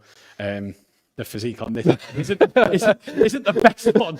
We are working on the physique, but yeah, we're not doing triathlons at the moment. The body won't take that one. Talk us through your season at the moment, Thomas. It's not gone exactly how you'd have wanted it to at the minute. It's all about the engagement. So for me, I had a difficult start. Most of it, I was out of the troubles. So in Silverstone, I had from my side, I had a good race to the last lap. The third corner. Yeah. That was for me. I was super proud for the race itself, but for the last lap I was a bit pissed. It's normal. I was in a good place. I was in 8th place. So some other guy thinks about it. Hey, I take you on out of the race. It's okay. That's racing. Yeah. It's for me. It's with my engagement with my engagement through. I have a family. I have a job. I have. Sports a lot. It's okay. Yeah. It's okay. But we will see what's going on in the next races. Indeed, we will. Yeah. We'll see Thomas at Mugello hopefully as well. Let's take a look though at the Racer League recap. It is green and go for the Racer League here, race 1 of the season, and what a good start from Sinan de Merbas, who's already coming up the inside and challenging David Seed into turn 1. Ciro Zambra gets alongside Sinan de Merbas now, and taps him round into turn 2 through Farm. Not a big wheel there, but he's lost a couple of places. Sebastian Hirsch, an absolute demon start into turn 3. He's already up to 2nd place and challenging for the race leader at the moment. So it's Seed, Hirsch, Zambra, Angelo Mikel, Asnor down to 5th. Smeedle's gone from 10th up to 6th place already and has had an absolute flyer. Alejandro Sanchez just ahead of him. Smeedle drops down to 7th with Loris Mistretta dropping into 8th. Dominic Dedic is in 9th as well. Here is Asnar on the outside of Club and there's 2 cars up his inside. Sanchez and Mikel gets through. Now here comes Smeedle past before turn 1 of Abbey, and Smeedle and Sanchez working their way to the front like an absolute dream. And so far, so good. If you are the Spaniard out front, there was a car just up front. Bit of contact made, nothing too serious, but that gives, I believe, Pelesny an extra place here. He's now going to try and tuck up the inside of Kevin Avey as he does so. This for P10 and the final point. And Wojciech Pelesny, great move through Club, up into 10th place. Enrique Marinon can't follow through. It is Kaufman, though, who has lost out to Marinon and de Merbas. Marinon now looking up the inside of Avey and gets the job done at Village. Oh, who's that? Lost it on his own. That's Angelo Mikel. A bit of a moment through the form curve, all on his own. The rear just overtakes him and steps out. Oh, how disappointing for him on the back of potential podium. He's made that one crucial mistake and has put to end his chances there. Check Pelesny. 1 lap left to his name. Mistretta there just on the curve and has a bit of a wiggle on the rear. And Pelesny has an opportunity then at Copse. Mistretta goes to defend. Pelesny breaks a little earlier. And Ciro Zambra now, with Sanchez within 0.4 of a second, uses one of his push to pass opportunities. Oh, Pelesny's round of maggots. Oh, huge spin. How's he not collected Enrique Marinon there? It is going to be David Seed, who, unless he gets Club wrong, he's a little deep on the exit, gets it, poor exit for the first part, manages though to take the Racer League win here at round 1 Silverstone. And just like his pole position, you wouldn't tell he's won the race. Ciro Zambra P2, Alejandro Sanchez P3. There is Alejandro Sanchez. It is going to be P3. Lovely little trophy for him and a round of applause in our racing lounge. Ciro Zambra stepping on to P2 and getting his 2nd place trophy. Very, very happy with that. And again, a good round of applause in Zurich for that one. David Seed, your race winner, and gets his P1 trophy. And is very, very happy I suppose, with that one. He's obviously clearly going to be delighted with that. Alejandro Sanchez, David Seed, P1 and P3. This is Racing Unleashed Beyond the Pinnacle. And as you see behind us, the pictures again from our Kempthal Lounge, and all the drivers there getting ready to go, still just making sure that they get some fluids on board, chat with their colleagues and their friends and family about everything that go. And you see there in the recap, David Seed, clearly great race for him, good race win. He's got to come from 14th place at the moment, provisionally. Obviously, we're still waiting for that final classification. A lot of work to get that second race win. Yeah, definitely. It's something that we also saw last year around, that once he's in traffic, he's not that aggressive anymore that maybe he used to be 2 years ago or so. So he's a bit more careful, resulting basically in, staying in the back of the field a bit. I think, but Zero also, he only came like P13 or so. So he didn't, oh no, that was Sanchez actually. Yeah, P11. P11 for Zero. So they got a lot of work ahead of them. Yeah, obviously you raced against Zero and David last year. What can they do from 11th and 14th? Are they quick enough to get to the front? Oh, really? They are, both of they are really quick. They can do a lot. Especially in this moment when you have a crash in front, and Red Bull Ring is for that, yeah, exactly. So the pictures there from Kempthal, a few of our drivers just discussing that man to the right of screen, Christoph Holstein. What a knockout session for him. Fabio, you know him well. What's going to be his thought process going into the race now, starting from the front? Same as in a knockout. I mean, Christoph is not hanging around there in the beginning. Hopefully, for him, he has a good start and then just pulls away.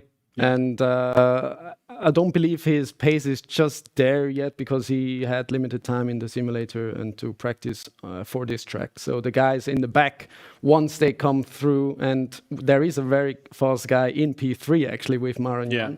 So, he will have an exciting race. He will indeed. Obviously, push to pass new this year. We said earlier in the programme, you get 8 chances now to use it, of 8 seconds worth. Thomas, for Holstein and for Gazna, they didn't race at Silverstone, so the push to pass is brand new to them. What have they got to learn now? What will their tactics be? So I hope they use this button in the training 1 time or 2 times. I hope for the races.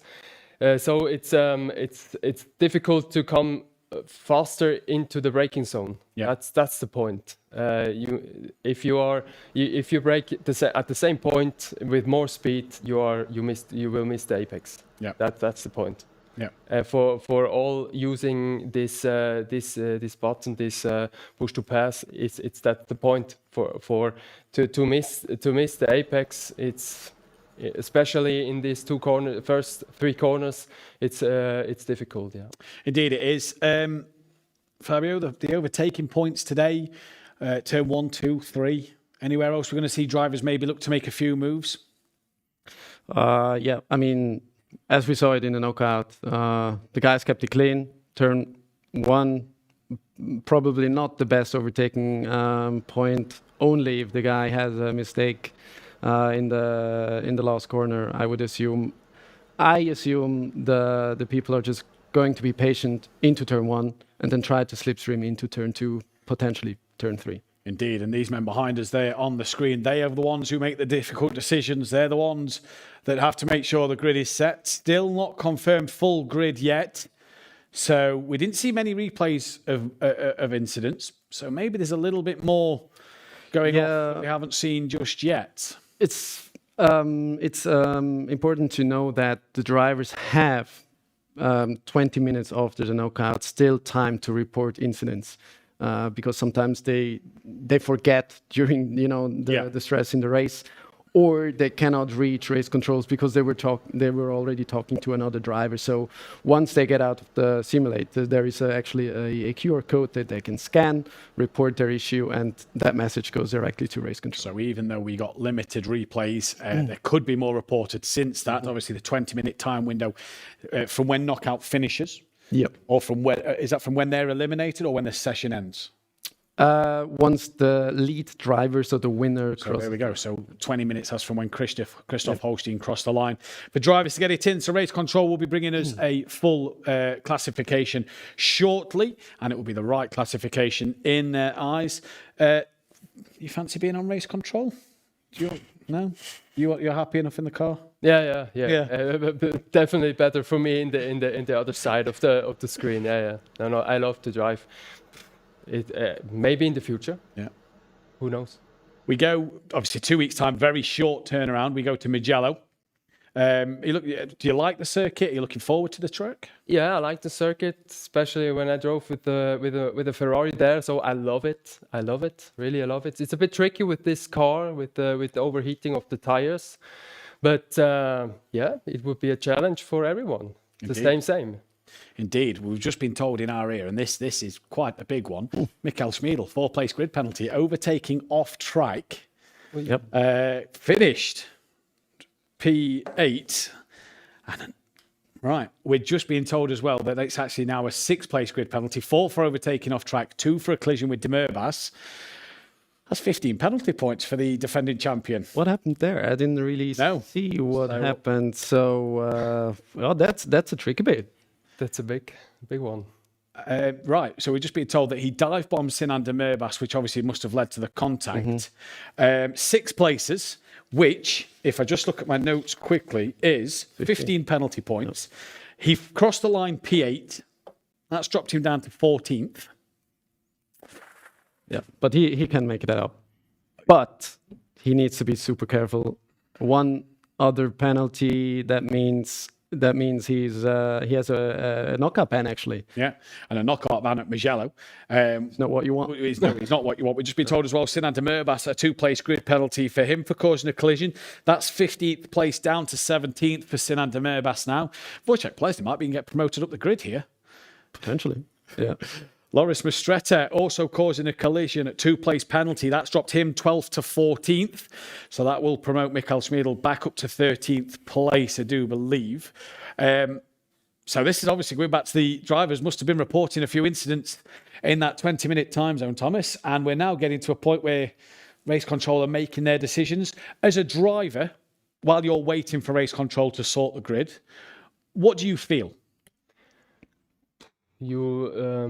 For me especially, it's not that important what the Race Control said and decide. So for me, it's switching the screen on and go racing. Yeah, and do what you can. Yeah, give all what you can and have in the back your penalty points. That's for me. It's that's the main point yesterday. So we don't worry about it until the end of the day. Yeah, probably the best way to go. It's a good mentality actually, and also I like to point out that during the race you never know what's going to happen with penalties actually, and we saw that yesterday with Rock, right? So he was leading, had a little contact with Nico Folland. So what happened? Yannick went through. Everyone was actually assuming Yannick won that race, but he had a penalty to his name as well. So Rock's just stuck with the guys in front and managed to win the race in the end. So and on his first outing as well. And as me and Cole discussed earlier, you have that. You get the penalty points now. So for the likes of Schmiedl, he's just gained 15 penalty points. If he has a clean race, has that chance to lose 3. That's obviously. Will that play on his mind? The fact that I now need to have a clean race and lose some penalty points. Yeah. For sure. Yesterday, that was exactly my plan. I had 10 points on my count, and then I jump into the car and say I wouldn't have any contact. I wouldn't have any difficult situation. And the point is now I go out for this race with just 2 points on I minimized my count from 10 to 2. So. As a driver, if you've got penalty points in qualifying like Schmiedl has, does this change your thought process in the race from attack to a bit more cautious? It's all about the mindset. Yeah, it's all about the mindset. If you jump into car and say, now I will try to win, that's especially in Red Bull Ring. It's a part you can damage more than you can win. That's the problem. Just mindset. Yeah. Yeah, it's the younger guys or the less experienced guys. They jump into the car and give flat out, give full flat, and then the problem is they have more crashes. That's the problem. Indeed. Right, we've got the replay now of Smeedle overtaking on the outside. Fabio, just take a look at this one for us. Off the track. That's where Sanchez actually hits Hirsch in the back. So, well, did he overtake? Let's see. Yes, once gets again. Gets past Angelo Mikel. Look off the. I think we have to look at the orange car, right? Orange, yeah. But both run wide in this case. But he was not next to him. He was actually behind in the penultimate corner. Yeah, he completes the move. He's gone wide at the penultimate corner. He completes the move off the circuit. That's what race control have given him the 4 penalty points for. Would he not have just been better, Thomas, off the throttle? Wait. Just wait. He was close enough to the other cars, so he would have another opportunities in the next few corners. Yeah. So just wait. Take it easy and go full attack on the next, maybe in the next first or second corner. And a rare mistake for Smeedle. We don't see him get many penalties. We don't see him get flustered. He seems to be a very patient driver in the knockout qualifying sessions. We saw a lot last year. So that's a rare mistake for him to make. Yeah, and crucially, it was lap 1, end of lap 1, and that's double points. So maybe he wasn't aware, or he just thought maybe he can get through with it. So because of the first lap incident, it's double penalty points as well. So does that turn the 15 to 30? No. It was that's probably a 5 second or a 2-place grip penalty, which is 5 penalty points. So it's double that, Okay, yeah. With it. And yeah. There we go then. Otherwise, he would have been on a knockout ban. Speaking of knockout bans, last night we heard that 3 drivers in the Challenge League have a knockout ban for next time out. These boys, obviously, Pellegrini's had his ban today. Devin Iskra will take his ban into Mugello. The guys have got to learn a little bit now to, we've not got damage, so let's use our heads and not get the penalty points. Obviously, it's been brought in by Racing Unleashed themselves to try and balance that damage out of it because it's not there. Are we seeing that they are learning from this, or are we still seeing the silly little... I mean, you see that with Smeedle. Is it just a little silly from him to keep doing these mistakes? I mean, he usually doesn't do any mistakes. That's what he's known for. I mean, we talked about it with Lorenzo yesterday, right? So he was the only guy in the Kempthal Lounge who was actually sitting out the knockout. And you rightly said so, that maybe during that time where he couldn't drive, he was actually, thinking about what happened and, try to improve his driving for the next time around. Indeed. Well, thank you to Fabio and to Thomas for joining us for the Rush Hour programme. We'll speak to you again both a little later on.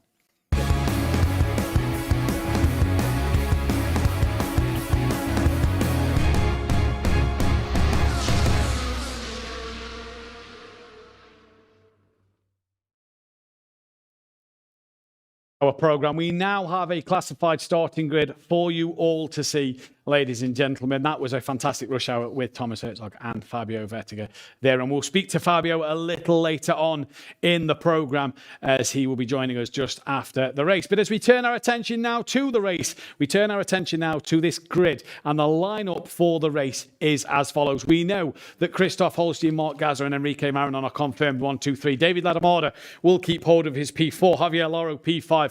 He keeps that. Florin Horser into P6 for him, with Angelo Mikel P7, Ivan Kaufman in P8, Kevin Abbey in P9, Ciro Zambra rounding out the top 10. At the bottom half of the grid for you, Alejandro Sanchez P11, David Seed promoted up to P12, Loris Mastretta, 13th place, Michael Smeedle down in 14th, Sebastian Hirsch, 15th, Alvaro Aznar in 16th place, Sinan de Murbas, P17, and Wojciech Pellegrini rounding out the 18 drivers taking part in this Racer League race today. So obviously the big news, Sinan de Murbas gets himself a couple of penalties there. Michael Smeedle, the big one with penalties. The drivers are now lined up on the grid and they are getting ready to go here. We await the red lights for this Racer League race. Just a few revs from a couple of drivers here to make sure that they are getting underway and getting prepared. Fully comfortable. And it is Christoph Holstein who is going to be the man on pole position as we await the red lights to go onto the screen now. Driver sat on the grid, ready to go. So Smeedle, couple of grid penalties there, 6 places for himself, 2 places for Sinan de Mirbas, dropping them down the order a little bit, and that is going to hurt their chances in this race. But if anybody can do it, Michael Smeedle can do it. As we await the red lights now, the lights are going to appear on screen. The driver's getting prepared. It's Christoph Holstein who's going to lead them away from P1. The red lights come on now. And it is green and go as they get held a little bit at the line, and it's a good start from Christoph Holstein. Mark Gasner as well trying to go with him as they all come down to turn 1. It's not a very good start at the back of the pack, not sure who that one is. Holstein leads through turn 1, everybody through nice and cleanly there then, just a couple of drivers wide trying to avoid incidents. Here comes Holstein, already starting to gap Gasner. Marinon and David Ladamada go side by side up the hill towards turn 2. Marinon round the outside of Gasner, he tries to go, and he does get the job done. What a move from Enrique Marinon, puts himself into P2 straight away. Alejandro Sanchez and Sebastian Hirsch, they've had a few gains, as has Wojciech Polesny. Ciro Zambra has gone backwards at the start of this race. Already drivers starting to use push to pass early on here. Here's Sinan de Mirbas in P12, a couple of cars in front of him, Asnar, Hirsch and David Seed. But Enrique Marinon already in the lead, into P2 in this race and trying to hunt down after Christoph Holstein, who now has to use his push to pass to full effect here. Down towards the penultimate corner, the end of lap 1 as we come to an end. There is Javier Loro still in P5 at the moment, and he comes round. He's just on the back of David Ladamada then. Can he do anything about catching up with him? Good run out the final corner. He's right on the back of David Ladamada now. David goes to cover the inside line. Javier's going to look right around the outside. Can't do it there. And great defensive work there from David Ladamada. Angelo Mikel's up to P6. He's trying to get on the back of Javier Loro now as they come towards turn 2. Loro using a bit of push to pass there, maybe to defend, maybe to attack as he lunges up the inside of Ladamada. Oh, was he warranted a bit of space there? I'm not sure, but that bit of contact has made he's lost out to Angelo Mikel. And now has got Horser trying to get on the back of him. But here comes Loro once again back on the rear end of Angelo Mikel. A lock up there from Mikel. Loro tries to tuck underneath now. Asnar has already used all of his push to pass on lap 2. So Asnar is done for push to pass. He has no more at his disposal for the next 24 laps. So it's Holstein, 4/10 of a second ahead of Marinon. Gasly then a bit further back with Ladamada. Again, creating a bit of a train here of Angelo Mikel, Loro, Sanchez, Horser, David Seed, Hirsch, Asnar. Bit of a gap then back to de Mirbas. Here is Asnar. Used up all of his push to pass on lap 2. He's got to go the entire race with no more push to pass. Polesny, 7.8. What's happened to him down the back of the pack? He's dropped well off the pace of Ivan Kaufman then. And there is your pole setter. As cool as a cucumber, sat in that cockpit waiting to go. Sanchez looks like he's going to attack round the outside of his fellow Spaniard Javier Loro into turn 2.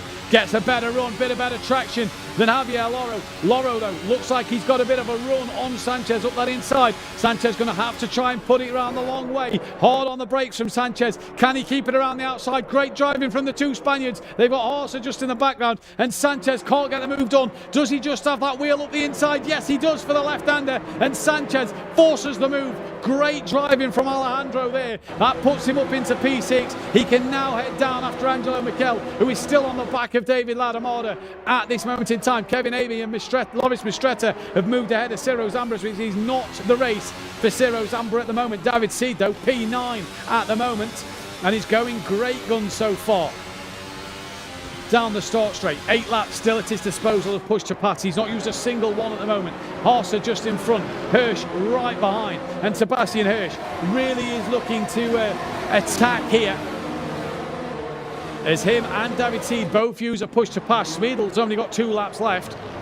And David Seed looking up the inside. There's Angelo Mikel, who's now side by side with David Ladamada. But David just gets a better run out the turn 2 corner. Angelo Mikel now looks to the outside of turn 3. Is he later on the brakes? He is later on the brakes. Bit of contact from both drivers. He's still there, still there. Alejandro Sanchez is watching this on. Oh, and contact! And Ladamada spins Mikel into the wall. And he's now caught that on, I believe, Javier Loro. And a disaster as he now gets bumped wider. And it's gone from attacking for 3rd place for 4th place, to now being down in 16th for Angelo Michel. Well, when it rains, it pours. Smeedle back into the top 10. He's 8th place now. He's got David Seed right in front of him, and he looks like he's determined to make up as many positions as possible. Smeedle is charging at the moment, and he's got his fellow Munich driver Sebastian Hirsch right behind him. So can Munich work together? Smeedle, no more push to pass. Asnar, no more push to pass left. Still a few drivers haven't used it yet. Wojciech Polesny, one of them, as is Angelo Michel. He's not used a push to pass. Couple of cars side by side in the background. That is Sinan de Merbas, who's got past Asnar. That's a great move from de Merbas into turn 2.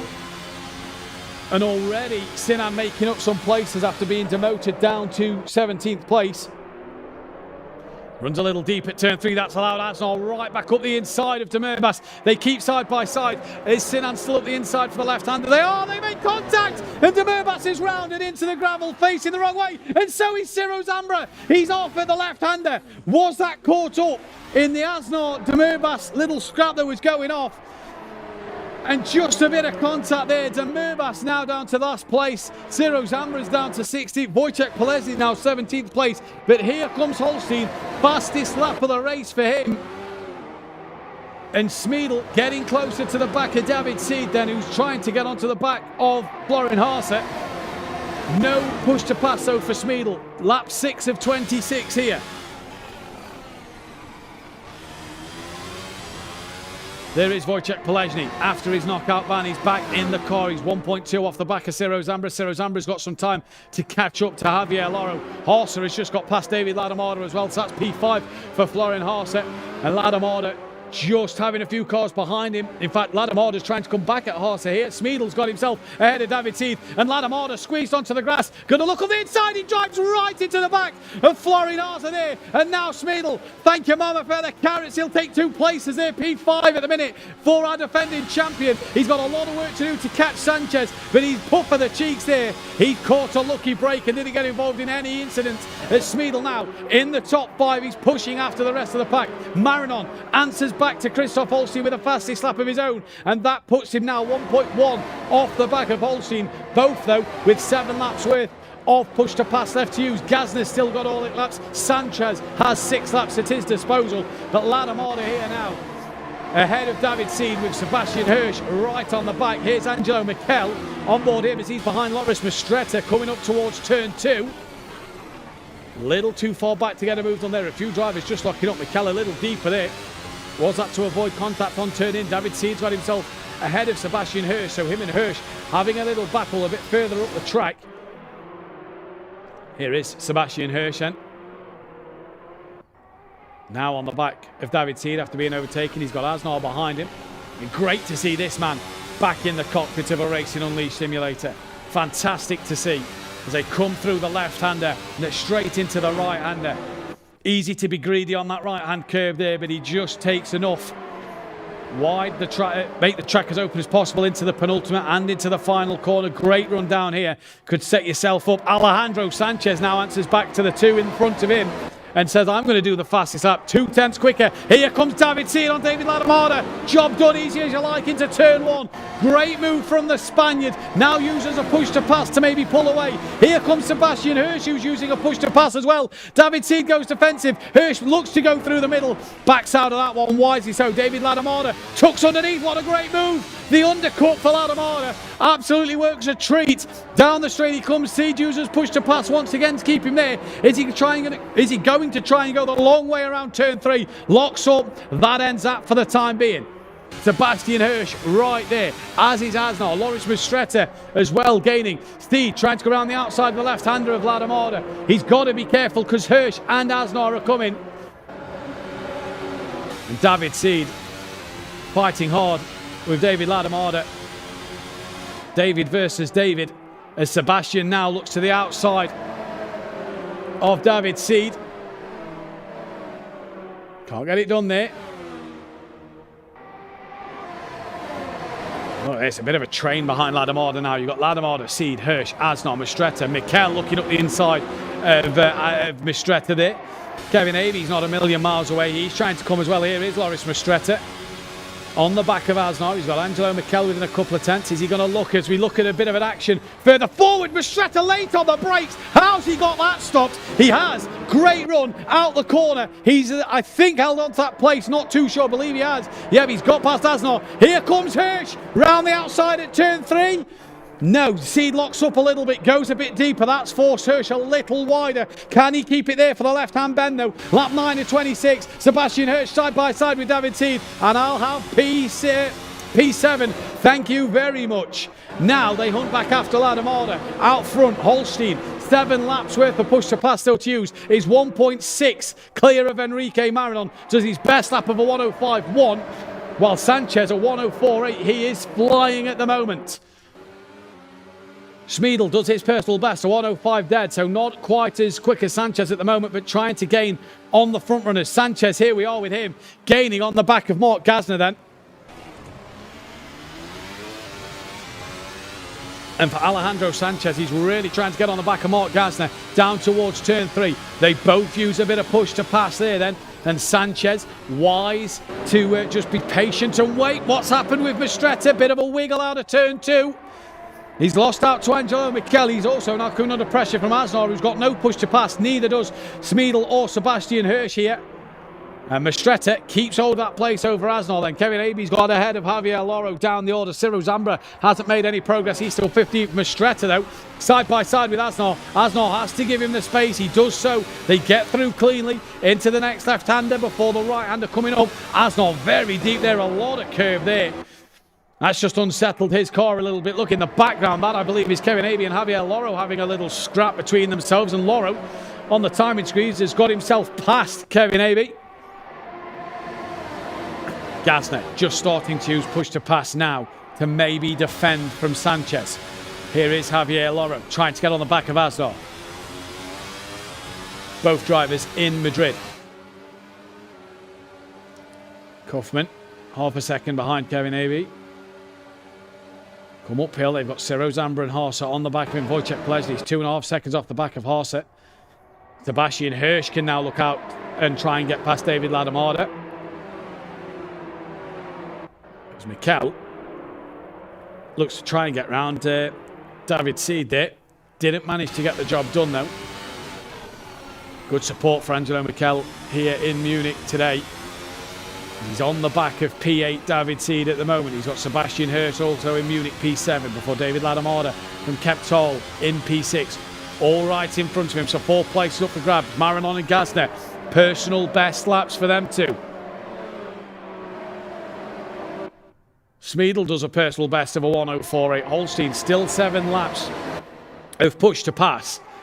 Whereas Marinon only has the 4, and he's got a 1.3 second lead here as Christoph Holstein. Mikel, though, closer to the back of David Seed now, uses a push to pass as they come uphill towards turn 2. Here comes Angelo Mikel, pulls to that outside line. David Seed manages to force him the long way round. Can he go the long way round? Who gets the better traction? And oh, it looked like he did. Gets a little wiggle on the exit. But I tell you what, he's managed to just pull in front of David Seed. Not quite. They're both using push to pass. Here comes Seed. Back up the inside at turn 3. They're side by side. Bit of door wheel banging there. They're still together. 3 corners this has been now side by side. They come to the left-hander. And Mikel finally now, can he get the job done? No, because David Seed tries to hang it out. And Mikel does get up to P8. Their great manoeuvre from him. Ciro Zambra's just got ahead of Kaufman as well for P14 down the order.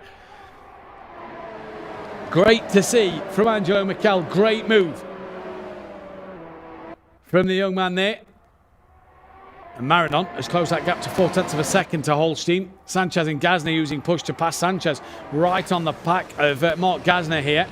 As we go to the rear wing of Mark Gasner, there is Sanchez. Bit of a wiggle for Gasner on exit at turn 2 as he gets the power down. Here comes Sanchez, pulls to the inside now. He's looking left, making sure that he gives the car on the outside enough space into turn 3.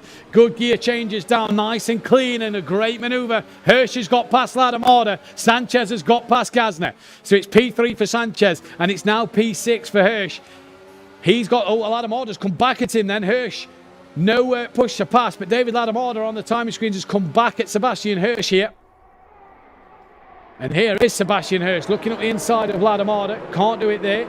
He's got Angelo Mikel on the back of him now. Hirsch has got no push to pass left. Ciro Zambra and Wojciech Plesny, two drivers that still have full push to pass, all 8 laps, or all 8 usages to him. Holstein then has 7 usages as well. Ladamada, Hirsch, Mikel, Seed, Mistretta, Asnar, Loro, all within this little train here. Ciro Zambra does his best lap of the race of a 1:04.8. So he's trying to gain on the cards in front. Plesny's within 3/10 of Haase in the back, down the order. As Hirsch has Mikel attacking him round the outside, and David Ladamada driving a solid defensive drive today, and Angelo Mikel has got himself past Sebastian Hirsch. And now he's going to look up the inside of David Ladamada, and does Ladamada just chop the nose off of Angelo Mikel there? A bit of a wiggle from Mikel, but now he gets the job done and gets past. They both use push to pass. Ladamada now pushes Sebastian Hirsch a little wider, and Hirsch trying each way till Sunday to get through. Can't do it at that left-hander there. Mistretta's dropped down as well.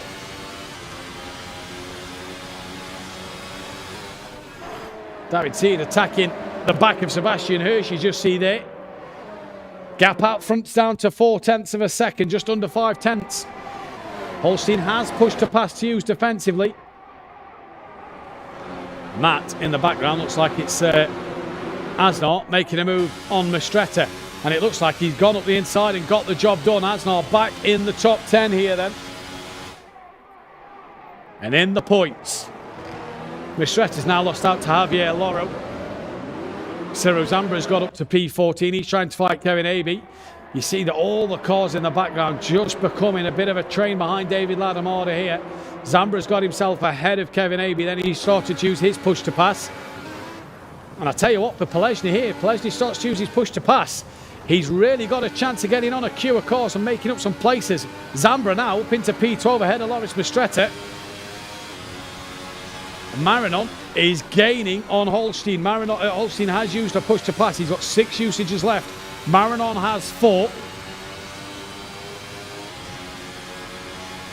He's really brought this gap down as Enrique Marinon. Like Fabio said at rush hour, a very, very fast driver is Enrique. Here's Loris Mistretta just tumbling down the order at the moment. Kevin Abey a couple of tenths back. Abey's got Kaufman and Haase right on the back of him. Look at the queue of cars here. Here comes Haase. Doesn't look to make a move into turn 2. Get the traction, set them up maybe for turn 3. A bit wiggly on exit there for Florian Haase there. Not the exit he would have wanted. Doesn't use his last lap of push to pass. He's saving that for an opportunity later on. Holstein's opened the gap back up a couple of attempts here then out front. Loris Mistretta on the back of Ciro Zambra still. Both have a few laps of push to pass left between them.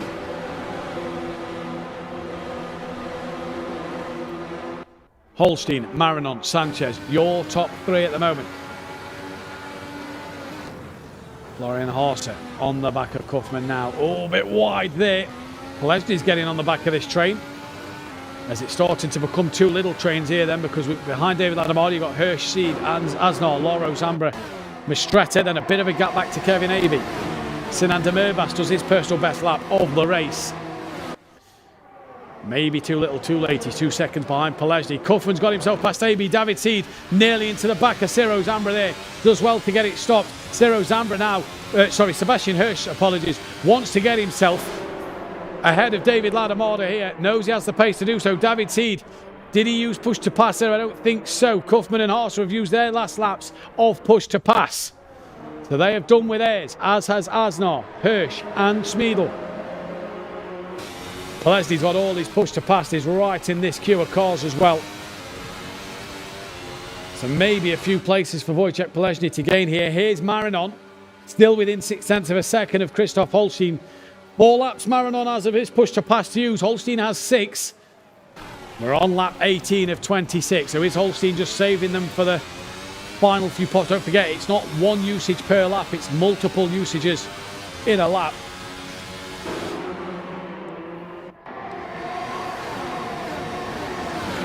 Zambra on the back of Loro. They're both using push to pass. Ciro pulls out now, looks up the inside into turn 2. Here comes Ciro Zambra. Just late on the brakes and catches Asnor. And that demotes Asnor out the points down to P12. Day late, dollar short there for Ciro Zambra. Hershey's looking around the outside of David Ladamada. Can't get it done. Does he get the cutback? He does. But it's the wrong side of David Ladamada, who's going to have the inside line for the left-hander. Hirsch going right around the outside. Can he keep it there? Bit of contact again. It pushes Hirsch into the gravel, and David Seed gets through now. So Hirsch here just gets forced out a little wide and has to pay the price of running into the gravel.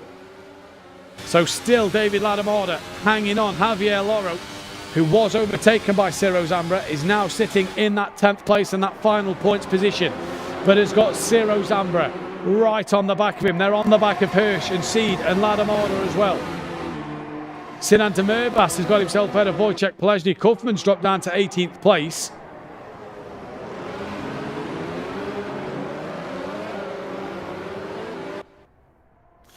But out front, it's Holstein, still half a second in the lead. Sanchez 2.3 behind Marinon. How good a drive has this guy had today in knockout and in the race? 0.4 of a second. Marinon, 4 usages of push to pass left. Sanchez charging, 0.3 quicker than Marinon, 0.4 quicker than Holstein last time out. Smeedel gaining on Gazner, that's the gap there. And Smeedel really trying to put pressure on Gazner for a top 4 finish.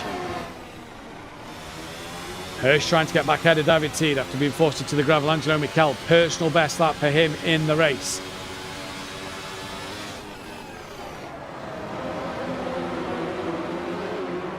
Personal best as well for Horser and Kevin Avey down the order. Javier Loro then tried to attack Hirsch as well as look at defending from Zambra. David Seed's all over the rear wing of David Ladamada. They both have 1 usage of push to pass left. David Seed's going to the outside line of turn 3. Ladamada keeps his place there though. And now Seed, like Hirsch a couple of laps ago, is he going to have to go the long way around at turn 4? He is. But does it get us far alongside David Ladamada? Look at this train of cars.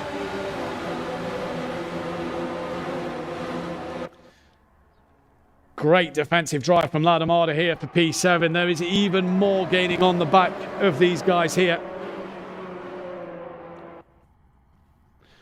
Smeedel, 0.2 to Gazner. Gap out front, 0.3. Sanchez is a 2.5 behind the leaders. But it's this battle for 7th, 8th, 9th, 10th and 11th, if not 12th, that we are watching. 13th and 14th aren't too far behind either. They're right there as well. Smeedel now attacking Gazner. So he's pouncing. And Smeedel just waiting. Asnar's got himself out of Ciro Zambra. That's for 10th. That's for 11th and 12th. Zambra's down to 13th now behind Mastretta. So Ciro's lost a couple of places. Here comes Smeedel, sells the dummy. And Gazner does not fall for it. 2 drivers both based in Munich. He does not fall for these tricks. So at the minute it is Kemptol from Madrid and Madrid,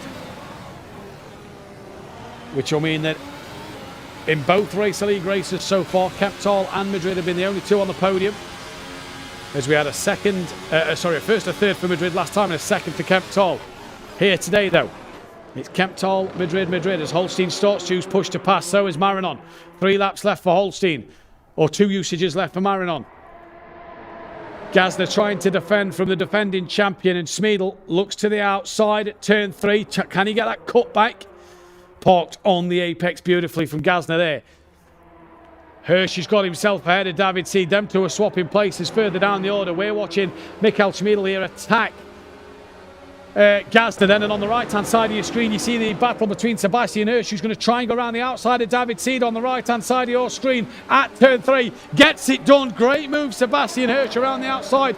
David Seed still there though at turn 4. Can't get that one done for him. So on the left-hand side, we've got Smeedle attacking Gasner. The right-hand side of your screen, we've got Hirsch getting past David Seed.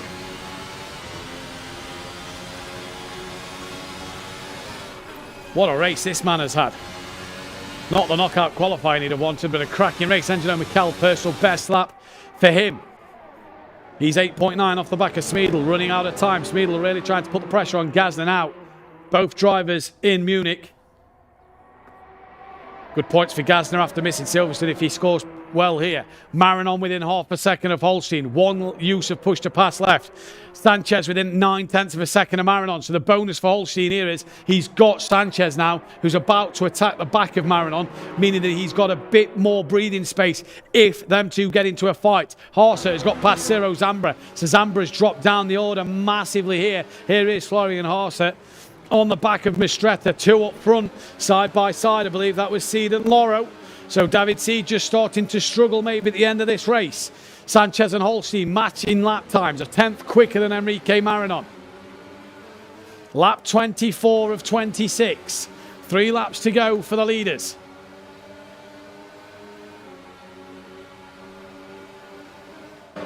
What has happened to Ciro Zambra in this one today? He's just dropped down the order. There is the 1, 2 and 3. Capital Madrid, Holstein, Marinon, Sanchez. Separated by 1.2 seconds, first to third. It's 8/10 between Sanchez and Marinon. It's half a second between Marinon and Holstein. Haase gets a little wiggle out the exit of turn 1 just as he got past Loris Mistretta. He's now got to tuck back behind Loris Mistretta. And now Ciro Zambra has come to the party. He's come to have a little look. Contact made by the two drivers. And I believe Javier Loro went wide as well. And Mistretta and Zambra make contact. That puts Loro back into top 10. He's battling with Asnor just in front of these two. But Haase there capitalises on the two drivers in front making contact. Asnar back ahead of Loro. Christoph Holstein does his personal best lap of the race, 2/10 slower than Alejandro Sanchez, but keeps that gap, maintains it. Penultimate lap of the race. This could be a lights to flag victory here for Holstein in this one. There's looking back from Asnar then. Enrique Marinon still in P2.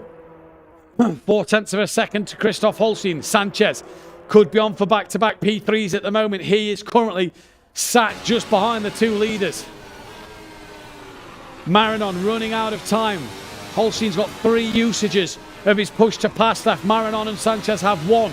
Meadle's got past Gasner for 4th. So the defending champion makes another place up here today.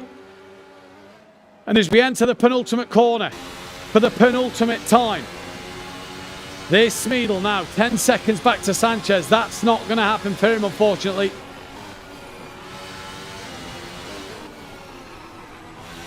Final lap underway. Marinon answers back to Holstein by being 2/10 quicker. And now Marinon and Sanchez use their final push to pass. Holstein still has 2 usages left.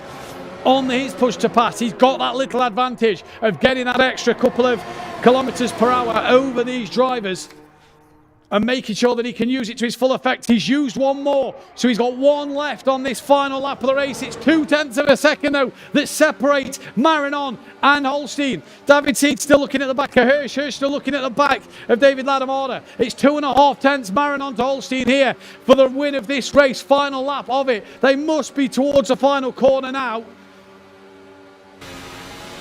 As there they are, look, just coming through the exit to the middle sector. 4/10.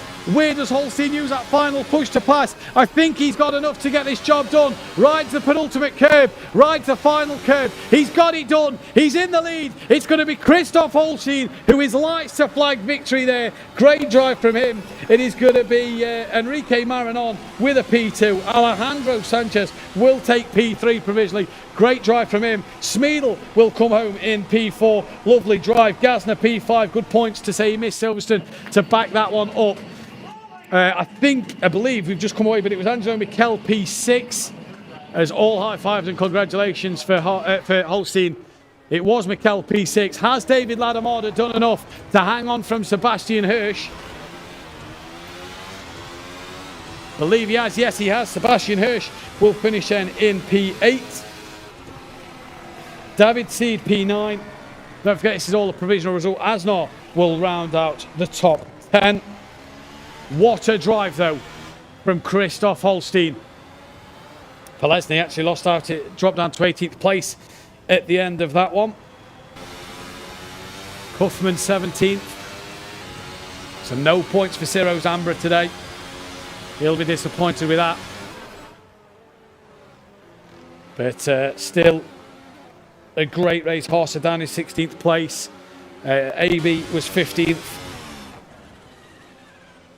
Sanchez can be pleased with that. Good P3 provisionally again at the moment. Ciro Zambra 14th at the end of that one. Sinan de Mirbas was 13th place. I believe Javier Loro was then 12th, as we are joined once again by Fabio. And what a race, what a drive from Christoph. Super race. Actually, very happy for him. Yeah, starting from P1, pole position, kept it clean, was under huge pressure, and yeah, just managed to do it. That's a big smile on his face, and it looks like a bit of relief as well. I don't think he can quite believe he's just won that one. Yeah, I mean, look at him. He's super happy, a big smile on his face. Really looking forward to what he has to say on his race, because he was under constant pressure. Marignon, I believe, after lap 2 or so, he was actually hunting him down. Also, Sanchez coming from the back, so he had his hands full of tension there, and he managed to pull it off. Congrats to him. He did indeed, and we saw an absolutely fantastic battle behind David Ladamada pretty much all race. It seemed that somebody, different drivers every lap seemed to be attacking the back of David Ladamada there. What a fantastic drive from him, bit of a defensive drive. The odd bump and scrape here and there between a few drivers. Yeah, I was just about to say, I mean, Dave defended like a lion, as Alonso would say, but there were some incidents where he shunted into cars in front of him, actually, kind of two. These kind of things shouldn't happen. You're basically destroying the race of another driver.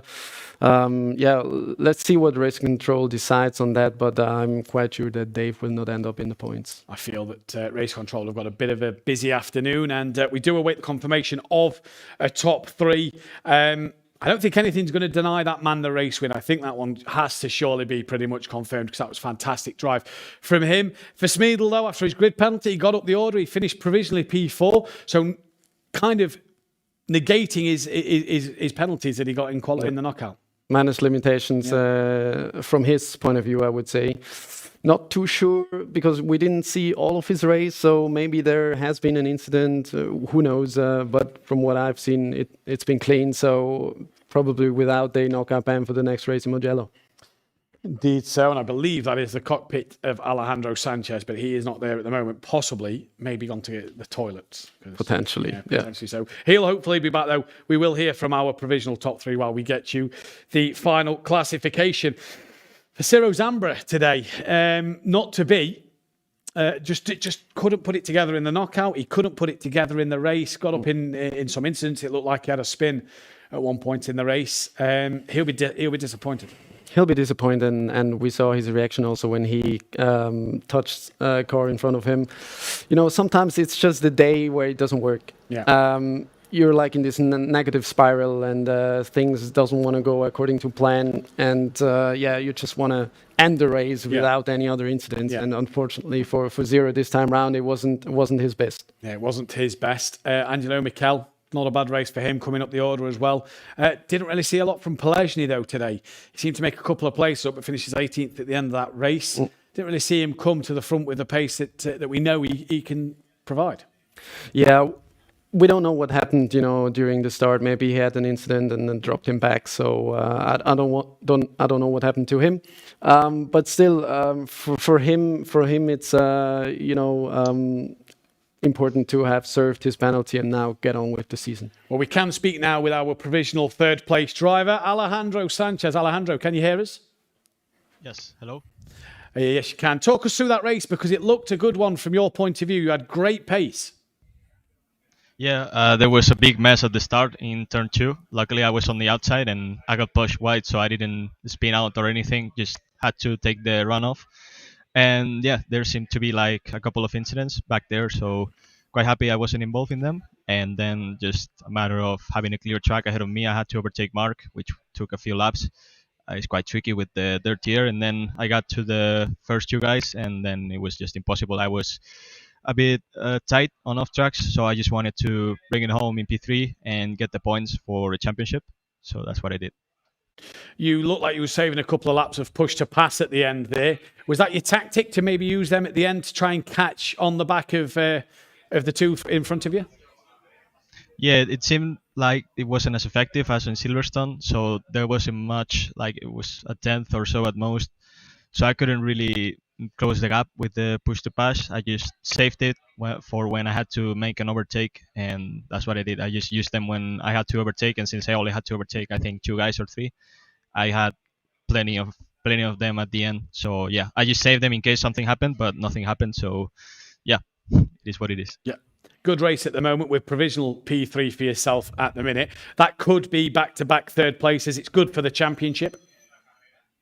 Yeah, quite happy with the results, especially since we start from way back in knockouts, and we got lucky as well.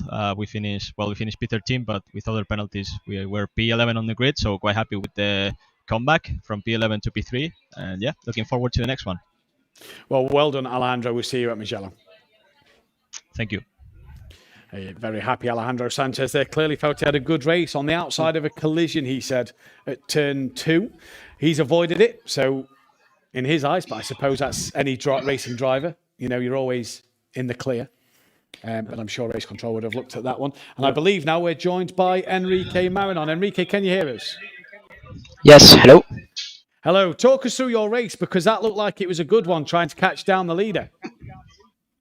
Yeah, well, the start was not easy because I had a really good start, but Holstein was a bit slower, so I had to brake on turn 1 more than expected.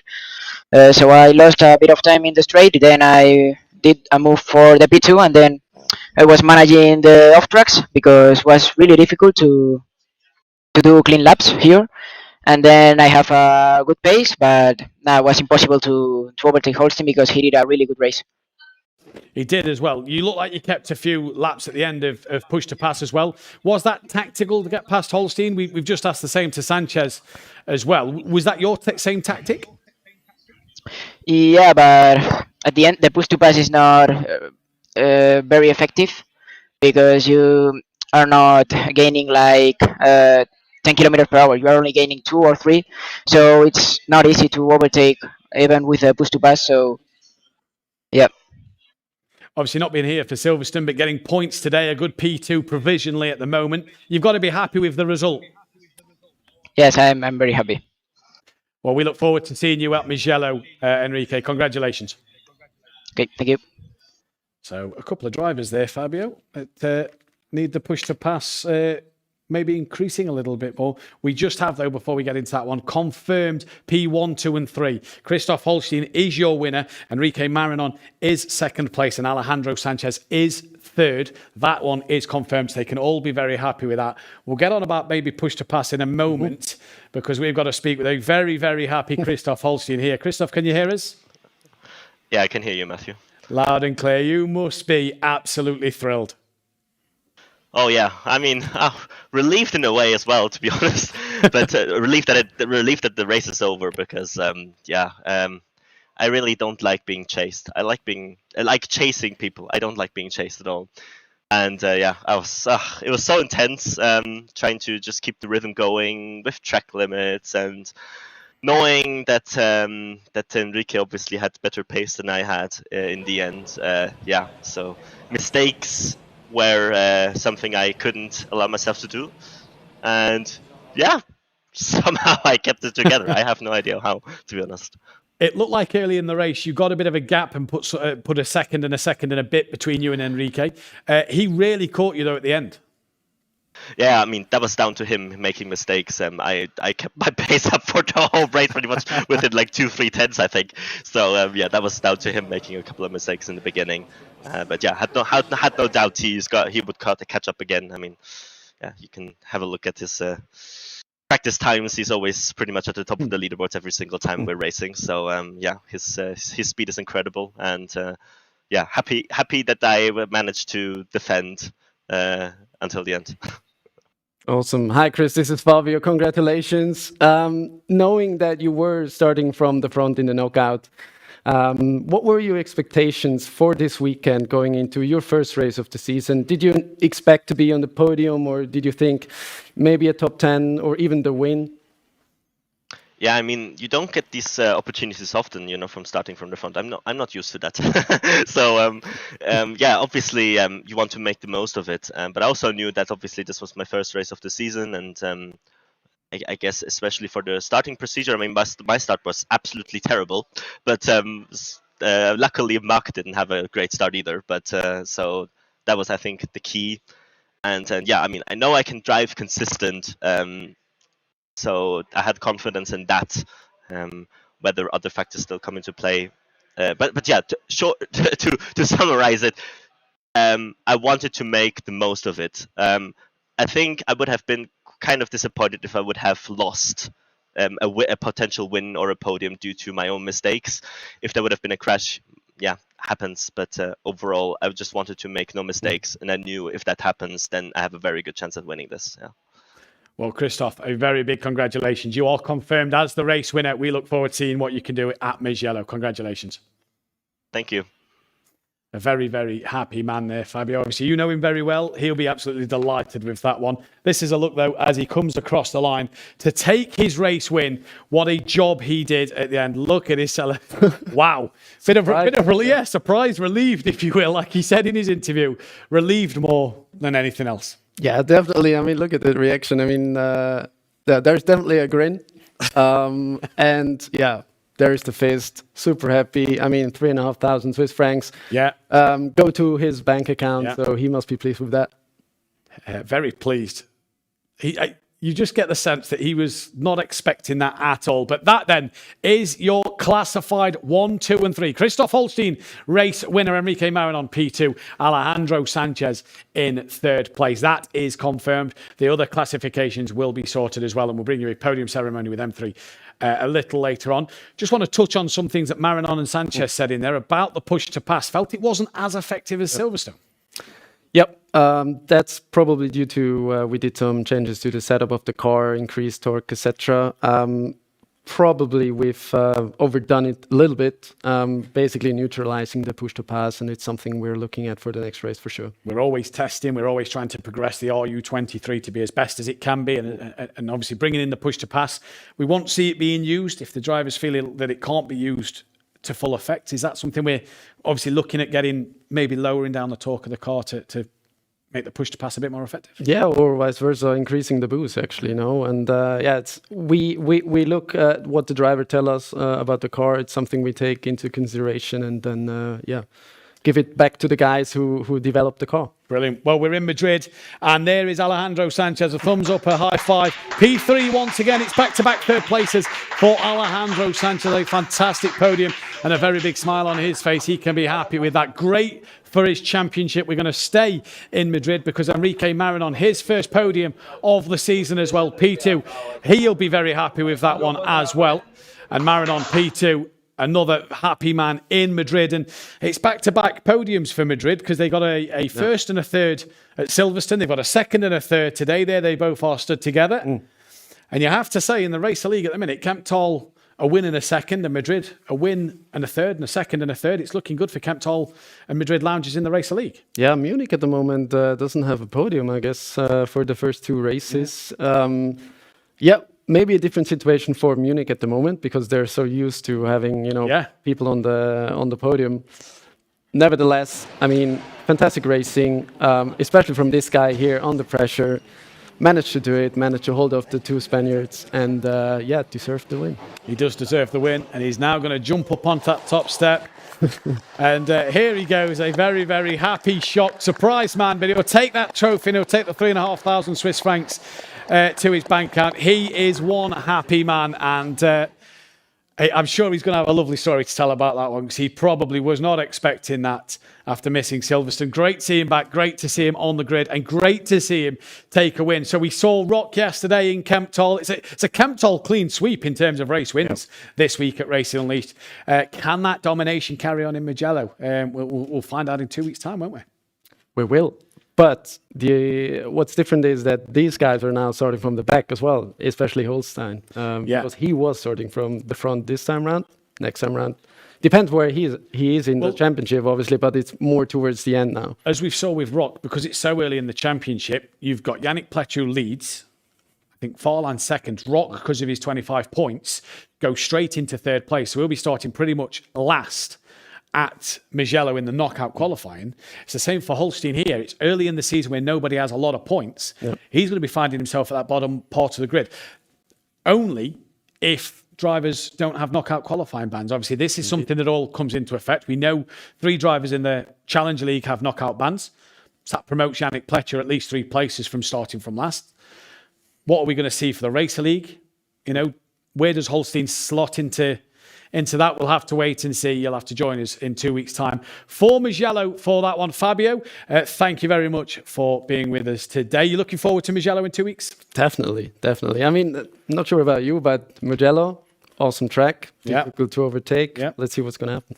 Indeed, and it was it was actually the first one I commentated on at Race Unleashed. So last year. So anniversary. So I like an anniversary. Yeah, it's like coming back home. But we will see you in Mugello in 2 weeks' time. Don't forget, qualifying process opens on Monday. So if you want to get involved, head to Munich, Cannes, Madrid, Kemptal, or the Zurich Airport Lounge. Get yourself involved in qualifying. Monday it opens. It closes on the 7th of June for Mugello. So if you want to be a part of that, come on down. We hope to see you qualify for that one. Check us out on Instagram and Twitter as well. Keep up to date with the socials. You'll be able to see the final classification, standings and penalty point leaderboards. But from all of us here at Racing Unleashed, we will see you in Mugello. Goodbye. Bye-bye.